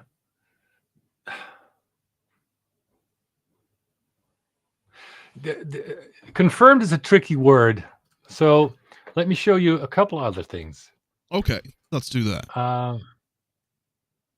I've been working with a couple of guys from another company on something for a couple of years now. Oh, and what do we have here? This is the Eva space pod from 2001: A Space Odyssey. This might become a reality soonish. Okay. This is so that is something that is coming. There's something else that is beyond that that's also coming, but I don't think I should talk about that yet. Too early to tell. Any hints? And then give him a little drop of something. All right, it's a robot. A robot, and it might and it might actually move like a robot, but we're like a all out classic robot, but we're still working on that. Okay, I might have a prototype to show. If that goes forward, I'll have a prototype in Q2 of this year, so not very long. If the Eva space pod comes out, that's also going to be quite soon because I've been working on that for 2 years. Danger, Will Robinson. I cannot confirm nor deny, Doc. Johnny Five. That was a fun movie. That was a fun movie. I love those movies. All right, so in other stuff, tip of the so when Warner Brothers talked about expanding, one of the things we are talking about is 6-scale figures. Oh, really? Yeah, because there's still a lot of untapped stuff that should be made that is just not interesting for a company that needs the big volume like Hot Toys. So I'm thinking Batman villains like from Mr. 66 Freeze. To current, or yeah, Mr. Freeze, like Arnold Schwarzenegger's Mr. Freeze is one I have on my list. That would I need him. I need him. I need an Arnold. Mr. Freeze. I always say it on my streams. So what I did is I submitted a list of figures I would think were cool and that were not stepping on anybody's toes, right? And I gave that list to Warner Brothers after I visited them in London in September.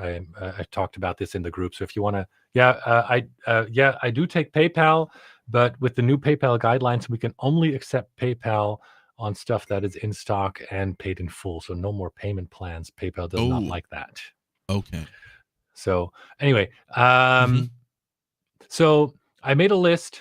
I checked it twice, and I sent that to Warner Brothers. And basically what they need to do is verify with the actors. So what I've heard is one of the things I would really love to do is do a penguin from Batman 1992, Batman Returns.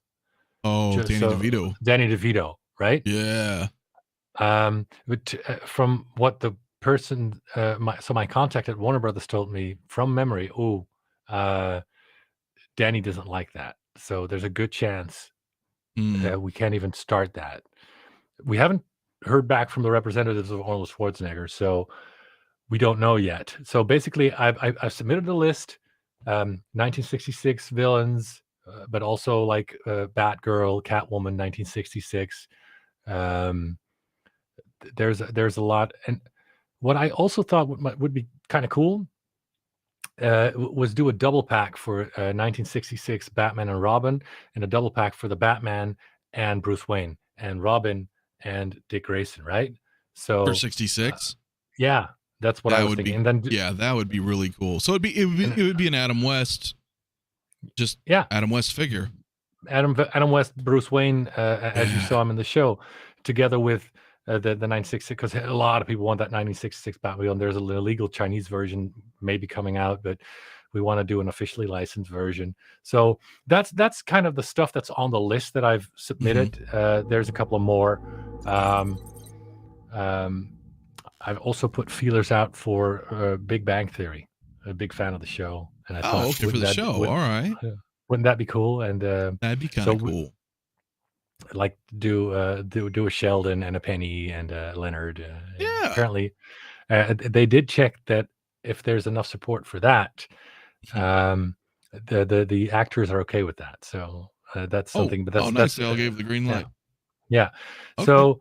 But I would start probably with the Batman stuff, and so that's one of the expansions we talked about. Now that they made us a gold tier partner, and just see how that goes. Because the thing is, I can do that, and I've talked to some really talented sculptors that were suggested by the group, and a painter, and I can work with the same supply chain that we used for the Iron Scavenger, and of course figures are a lot easier than something as complex as Iron Scavenger, right? I mean, these would be fully like regular, the standard 6-scale bodies, 30 points articulate, like standard figures, essentially. But then we would of course make custom bodies so that the body shape is identical in the body size. Right. Yeah. So it's not going to be a generic body. But we've got one or two very talented sculptors, so that we can really get to that, at least that Hot Toys level in terms of sculpt and paint.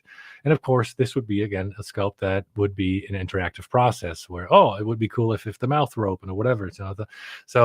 And again, we're going to do stuff that's just too small beans for companies like Hot Toys. But I can imagine a Barbara Gordon figure, 1966, or like I said, a Mr. Freeze, or something like that. Michelle Pfeiffer Catwoman in 6-scale. We need a Michelle Pfeiffer. I don't think that's, like Hot Toys never did it. I don't think they ever plan on doing it. Exactly. There was one, I know if Bob Dylan's still in the chat, he'd be able to tell you. Was it Ace? Was it, I don't remember who did it. There was one Catwoman, and I think like a custom styled Catwoman. I don't remember. Bob, if you're here, let me know. But we need a Michelle Pfeiffer Catwoman. For sure. And so basically that's what we're talking about. Thanks, William. I really appreciate that. And William, thank you so much for that. So you can never go wrong with Jazzinc.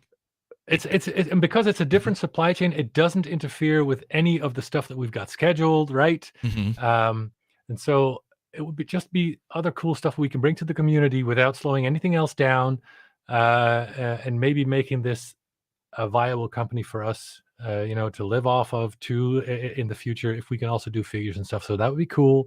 And so in terms of the future, figures is a serious opportunity. And I'm always like, you know what? I'm going to put it out there. And then if Hot Toys is like, we want to do that, then let them do the figures they think they can do. Then there's still plenty of left that are just too small beans for them.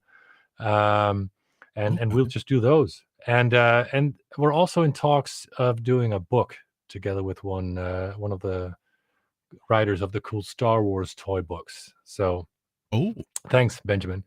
So that's also in the works. And as soon as he did an amazing job on the Star Wars toy line, and we're trying to get the official license to do that book. He's even got like the 2 directors lined up to do interviews with and all that sort of thing. So, and since we have the license, we might be able to just partner up on that. So those are only things I can talk about in terms of stuff that I haven't just already spilled, because I've told you a lot. I've told you a lot. I'm sure everybody here appreciates it, though. Everybody does. I mean, especially hearing the news about the figures. I mean, if you did that 2-pack like you were saying, Batman and Robin like that, Mhm. you know, that's getting into the figure market in itself, like you said, with things that Hot Toys or other companies aren't doing, and that you have the license to do, and if you have the Mhm. talent available, then absolutely. Yeah. Pete Dang though with a 1989, I like that 1989 super chat. My man, Thanks, thank you Pete. so much. Says I remember the early diecast talks for the 89. Is it feasible for some diecast if there's interest? Side bids, Gribbly side intake, jet engine outtake rims. Excited to get the campaign going. Well, thank you, my friend, for the super chat. Any thoughts about that, Joost? Yeah. So a whole diecast car would be not only too expensive, but also too heavy. But like Pete says, some diecast greeblies and intakes and stuff like that. I'm open to doing that because I really want to knock this out the park. I want to be ready if Hot Toys decides to reissue their old molds with the inaccurate design and the lines and smaller size, that we put something out there that's worth the extra price, right? So I think diecast is definitely on the table, Pete, but it really depends on when I open pre-orders how many people put their money where their mouth is. That's all I can say. Thanks, Well, Boba. and awesomeness, definitely. Thank you so much for that super chat there. But with figures though, and I know I'm going kind of down the road here, but let's say you have figures run. Is that going to be the same type of situation like with the vehicles? Like if you have a figure coming out, is that just going to be like this is open for pre-order, or are they just gonna, or will you just have them in stock? People don't have to necessarily pre-order them. You'll just make them and then they'll be available, or No. is that too Everything far away is to think?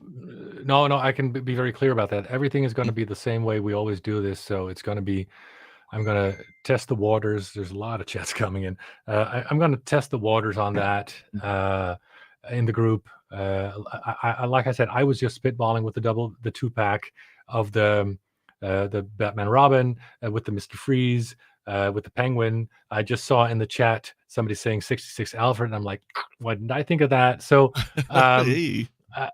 so thanks again, community feedback, and then the community decides. Okay, so these figures I have the green light for. Which should we make first? One or two? I don't know. And then we take the pre-orders, and then that's how we do it. And then again, it's going to be extremely limited edition.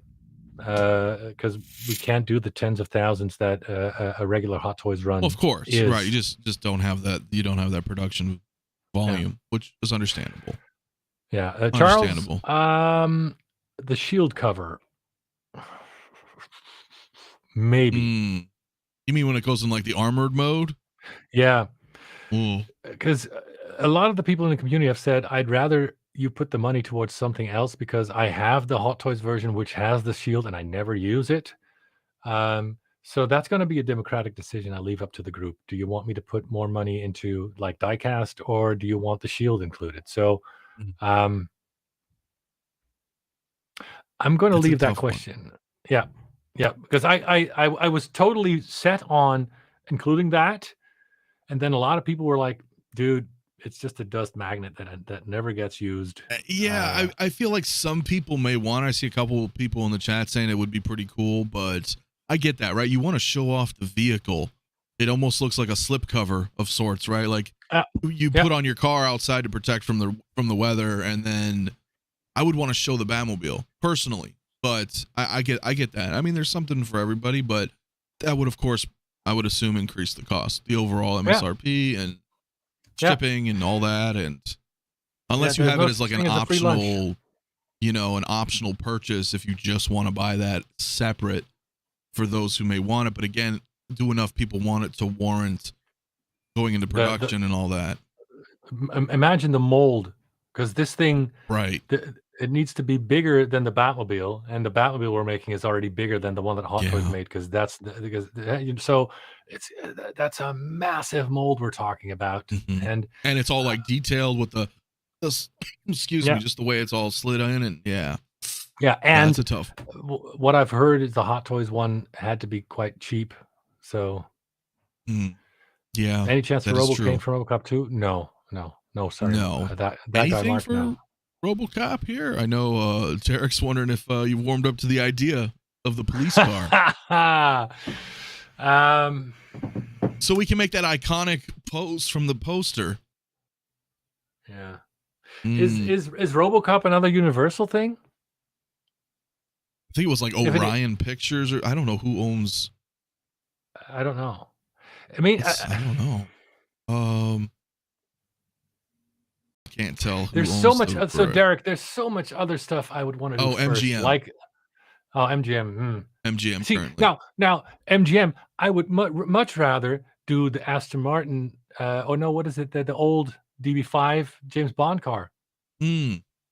Like a DB5 James Bond car that I get, or the Mach 5, or Kit Knight Rider. Those are requests I get much more often. So if I would do the Fort Towers, it'd have to be after we exhausted the other options. So I'm never saying never, but because we're really getting known as being a 6-scale car company, and I really want to do most of the Batmobiles, maybe all of them if there's enough support in time, so that people can have them all, you know. And like I said, Kit is cool. Maybe the 1811, even but that's big. But the James basically now. Oh, okay, yeah. And so the James Bond vehicle is another iconic one that should be before the Ford Taurus, and then yeah. So, but there's a lot of options there.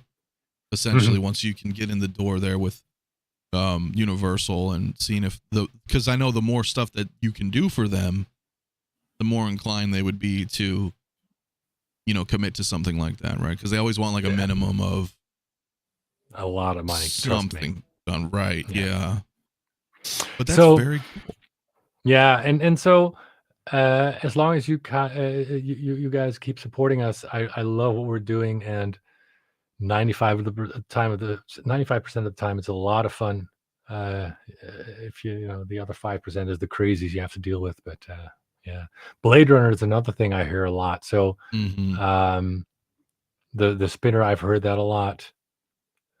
Speaking of Spock, Star Trek, we haven't even tackled that. But the thing is, go ahead. No, go ahead. I'm sorry. Yeah, it's just that for the next year with the Star Wars and Batman stuff, especially if we do for Star Wars, I mentioned a couple of things there, including the Jedi Starfighter, and then maybe the X-wing cockpit, and then we got the TIE fighter stuff, and then we got for Star Wars for Batman, we got all the Batman vehicles. We're still trying to do the Batcave. We got the figures, maybe the book. So anything beyond that, we're talking 2024. Right. 66 sounds like it's going to be a big focus.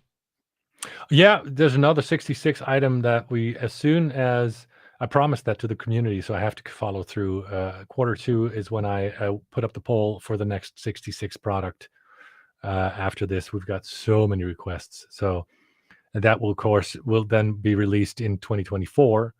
But yeah, there's another 66 vehicle and or diorama coming, and then if the figures ever get launched, there's going to be 66 figures. So yeah, you'll have like a whole 66 playset essentially in 6 scale. I mean, a couple of years down the road, that would be cool. I mean, have the Batmobile, have a couple of the 66 figures, maybe including, like I said, the double pack for the Batman and Bruce Wayne and all that sort of thing, and then like the atomic stack and a couple of Bat computers, maybe the Bat boat with the on a trailer that you can hook up to the Batmobile. See what you would need to do. What you need to do is we'd have a custom shelf, right? Hear me out on this. So you've got the Bat Cave here, right? You got the computers, you've got the Batmobile, you got Batman and Robin, maybe some other stuff down there. On the top shelf, you build the office where you have Bruce Wayne and Dick Grayson. You've got the clock, the phone, the desk, right above it, Alfred, and just have the slot. Oh, and there you go. Oh, yeah, done. We're done. There, yeah. Only, no, I mean, geez, that would be Yeah, that would be so much. Yeah. One thing I want to ask though before we wrap, guys, because I know we're hitting that 2-hour mark here, so it's been awesome. Wow. But I know, right? We Time talk all day flies. about all this and so much Yeah. great stuff, man. But did you anticipate the success of the 66 Batmobile, and is that a wrap, or do you plan on maybe doing more, or More of the 1966 Mm-hmm. Batmobile, you mean? Yeah. No. So we still have 2 more batches to produce. So if you're interested, I definitely suggest getting on the wait list because, like I said, we have 2 more batches to produce. There's a lot of cancellations that can happen in between. Plus, we have the extra units that we have to keep in store for stuff that arrives damaged or lost. So we're definitely going to be converting from that wait list for a while yet. So I don't know if I'm ready to do a second run of those because those are a nightmare to make. But who knows, right? I don't. All right. think Well, so. I've just seen how overwhelmingly successful they've been. So congrats to you on that. I mean, Yeah. I'm seeing 66 Batmobiles everywhere. Yeah. I mean, it's, everywhere. Everywhere. People are just super. Yeah. That's the nostalgia for the older generation as well. I mean, this thing Yeah. is very, very, very awesome. Doc, though, I wanted to bring that up. He says, speaking of clocks, I'd love to see a diorama display for Back to the Future 3. Marty and Doc for the clock that they take the picture in front of. Is that something you can do? Because I know you were mentioning earlier, you know, it's universal, right? And Yeah.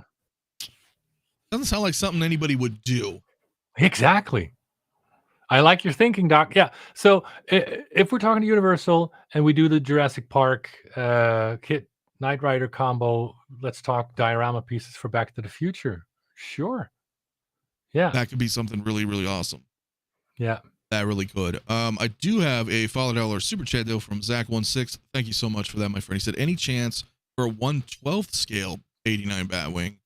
Love seeing the one you made, but too large for me. Great question. Thank you. So yeah, Zach, great question for a number of reasons. Because the 12 scale, I get that question a lot. The thing is, we've done one 12 scale project because we got that question a lot, and we did the Justice Mobile BVS version. That was a bit of a bust, right? So we did okay, but that was nowhere near what we're used to doing with 6 scale, and that's not a lot, right? So I've promised the community we're going to do one more test run on the 12 scale stuff, and that's going to be that Kickstarter idea you talked about, and we're going to do that for the 1989 Batmobile. So we make the 6 scale Batmobile, we make that perfect, and then we do a Kickstarter somewhere around the end of the year when the 1989 Batmobile is in production in 6 scale, and do a Kickstarter for the 12 scale because that's officially licensed, and then we can see if we can make the numbers. Because hear me out on this. I think the problem we had was, even though we made it for a third of the price of the 6 scale version, the price is still too high for what the 12 scale community is used to, right? So I think it's a bit of a chicken and the egg situation where you need those thousands of units. So like for like ridiculous amount of numbers for us, let's say 3,000 units. Because I think if we can hit that $200 to $250 price point for the 12 scale, then it's viable. Okay. But I can't offer the $250 price point until we know we get a couple of thousand. I have to make the calculations. I don't know. Maybe it's 2,000, maybe it's 5,000 pieces. And so we do what Hasbro or Has Labs has done, right? We have the license. We make the 12 scale. We have the designs. We have it perfect from 6 scale. We scale that down. We make the calculations. How many units do we need to sell to get to that $200 to $250 sweet spot? And then do a Kickstarter. We don't make the numbers. We know if once and for all 12 scales out. If we do, then boom, we make it, and then we can do the same for the Batwing. Now, the Batwing is another tricky thing because Hot Toys showed a 12 scale Batwing at Comic-Con. They did recently, this summer or last summer. I'm not going to do that unless Hot Toys does another 2022 where they just tease, maybe to freak me out or something, and then nothing. I don't know. But first, they're always their royalty to me, right? So they can do what they want. They can tease and mess with me all they want. But If Right. they make the N1 Starfighter, I'm not touching that. If they make a 12-scale 1989 Batwing, I'm not touching that. So, same for the figures. If they do any of the figures I just mentioned, even if it is just to spite me or to freak me out, which I've heard from inside sources they might like to do every now and then. Right. Fine. Just kind of a little flex or just intimidation thing or. Yeah. Like they did with the 2022. It was a couple of that render they put up. That was a couple of days after I announced it. And that was so obvious. It was. Yeah. And they still Doesn't haven't put matter. anything out. So I don't know. No. Right. No, of course not. Yeah. So nobody has. And there was another company also teasing it. And we're done. Yeah, I think InArts was talking about making it, but I don't know if that's still in the works or. They said they would show something in June or July of last year. Nothing. Fine if they do, whatever if they don't. I'm closing pre-orders next month. Our production numbers are safe. The tooling is done. Production is starting in February as soon as the tooling is done. So whatever they decide to do has nothing to do with me. If you want a 2022 Batmobile, either wait for Hot Toys or order one for me in February. No, rightly so, man. Rightly so. But Bob Dylan, real quick, with the $2 super chat. Thank you, brother, man. He says, work until your idols become your rivals. Yeah. I'm hoping that's not going to be the case because I've always, like I said, to me, the Hot Toys is royalty and they can do whatever they want and they can do it first. I didn't like it when they started messing with me, and I hope we don't have to continue down that way because I'm all about the positive energy, working together, adding something to the community. There's more than enough space for all of us and then some. I mean, look at the list of products we just discussed in these last 2 hours. Absolutely.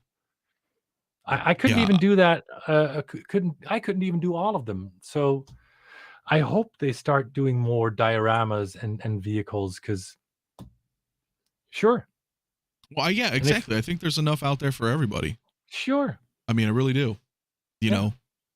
So and they do awesome stuff. I mean, their DeLorean. I have one. I love it. It's perfect. So yeah. Go ahead. No, absolutely. I it's funny. I don't know if the last time you were on the show, that's when you spoke of the DeLorean. I don't know if you spoke about it anywhere else. I don't think you did. Because you mentioned that earlier here while we were talking. And then it was not that long, like a week after we had the show. Boom. Here's the 2016 prototype photo coming soon.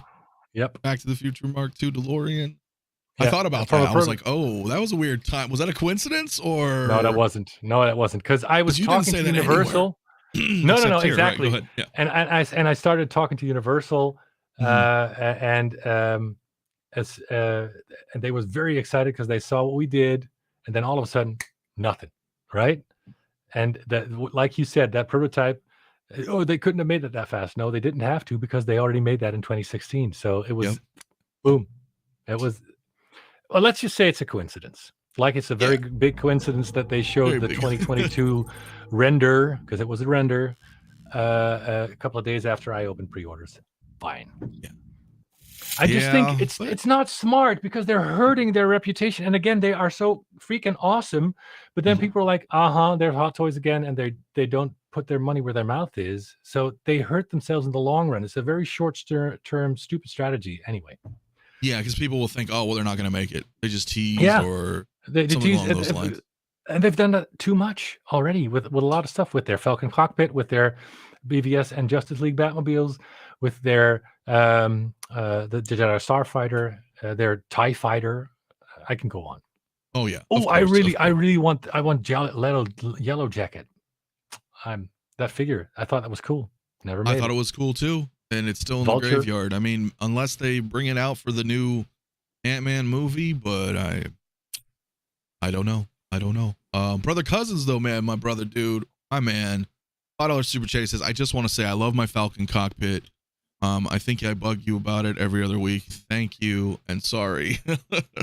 You can bug me with love and kind of stuff every week, Brother Cousins. I need that to offset the crazies. Hell yeah. Well, thank you so much, Jay, for that super chat. Is there anything else you want to talk about? Final thoughts before we wrap? I mean, We covered quite a bit. Yeah, it's been awesome. I mean, 2 hours and 15 minutes, and it felt like that. And I love that there's so many people in the chat. So I want to say thanks to everybody and to you for just letting me talk and vent and give me feedback and give me ideas. Yeah. And like always, let's give the last word to the community. Maybe there's somebody who has a last question or yeah. So here's one. Ralph McQuarrie's interpretation of Darth Vader and Luke Skywalker. Didn't somebody used to do that? I don't know. Yeah. I don't know. Could be cool. My microphone stand completely, by the way, just fell off. So I'm going to be holding this for the duration, guys. I don't know what happened there, but all right. Anyway, well, so gunner seat for the Falcon. Yeah, I need to make that too. Oh, yeah. Well, it sounds like there's a lot of exciting stuff in the works here with you. Yeah. This year, and plenty of stuff there. You have the link in the description if you guys are. I mean, I'm pretty sure nobody's new here, but if you are new, Jazzinc dioramas, check out all the good stuff that's coming. Appreciate everybody's questions today. Of course, just taking the time out of your day to come in and answer questions to the community and everybody, and it's awesome. It is awesome. So, one final thought: if you want to talk more with me, become a member of the closed Facebook group. That's where where I always post the in progress stuff and answer questions where I can. So, thanks everybody. Awesome. Well, thank you guys. I think we're probably going to go ahead and wrap. I'm going to have to fix this microphone too. I'm not even kidding. Look, like, yeah. Oh man, that looks the whole arm just fell like right here thankfully towards the end, right? So I'm going to have to figure this one out. But what are you doing hanging a 12-scale trooper from that thing? You're asking for trouble, man. Well, no, it's just a little Predator ornament. Oh, it's Predator. Sorry. Yeah, I thought it was Predator. Oh yeah. No, he's fine. He's very lightweight, but no, I don't know what happened. It just kind of popped right out of the thing there, guys. So yeah. Anyway. So Mafia doing the Freddie Mercury here. Yeah, dude. So I'll have to get this one set up. But again, guys, thank you all for tuning in. Go check out Jazzinc's Facebook group if you haven't already, and of course for all your news and updates and pre-orders, the website as well. And we'll talk again soon. We'll have you back soon. I appreciate that. I really appreciate that. Thank you. Absolutely. So, all right, ladies and gentlemen, you guys have a good rest of your day. Enjoy your weekend, and we will see you guys on the next one. All right. Bye. Bye-bye.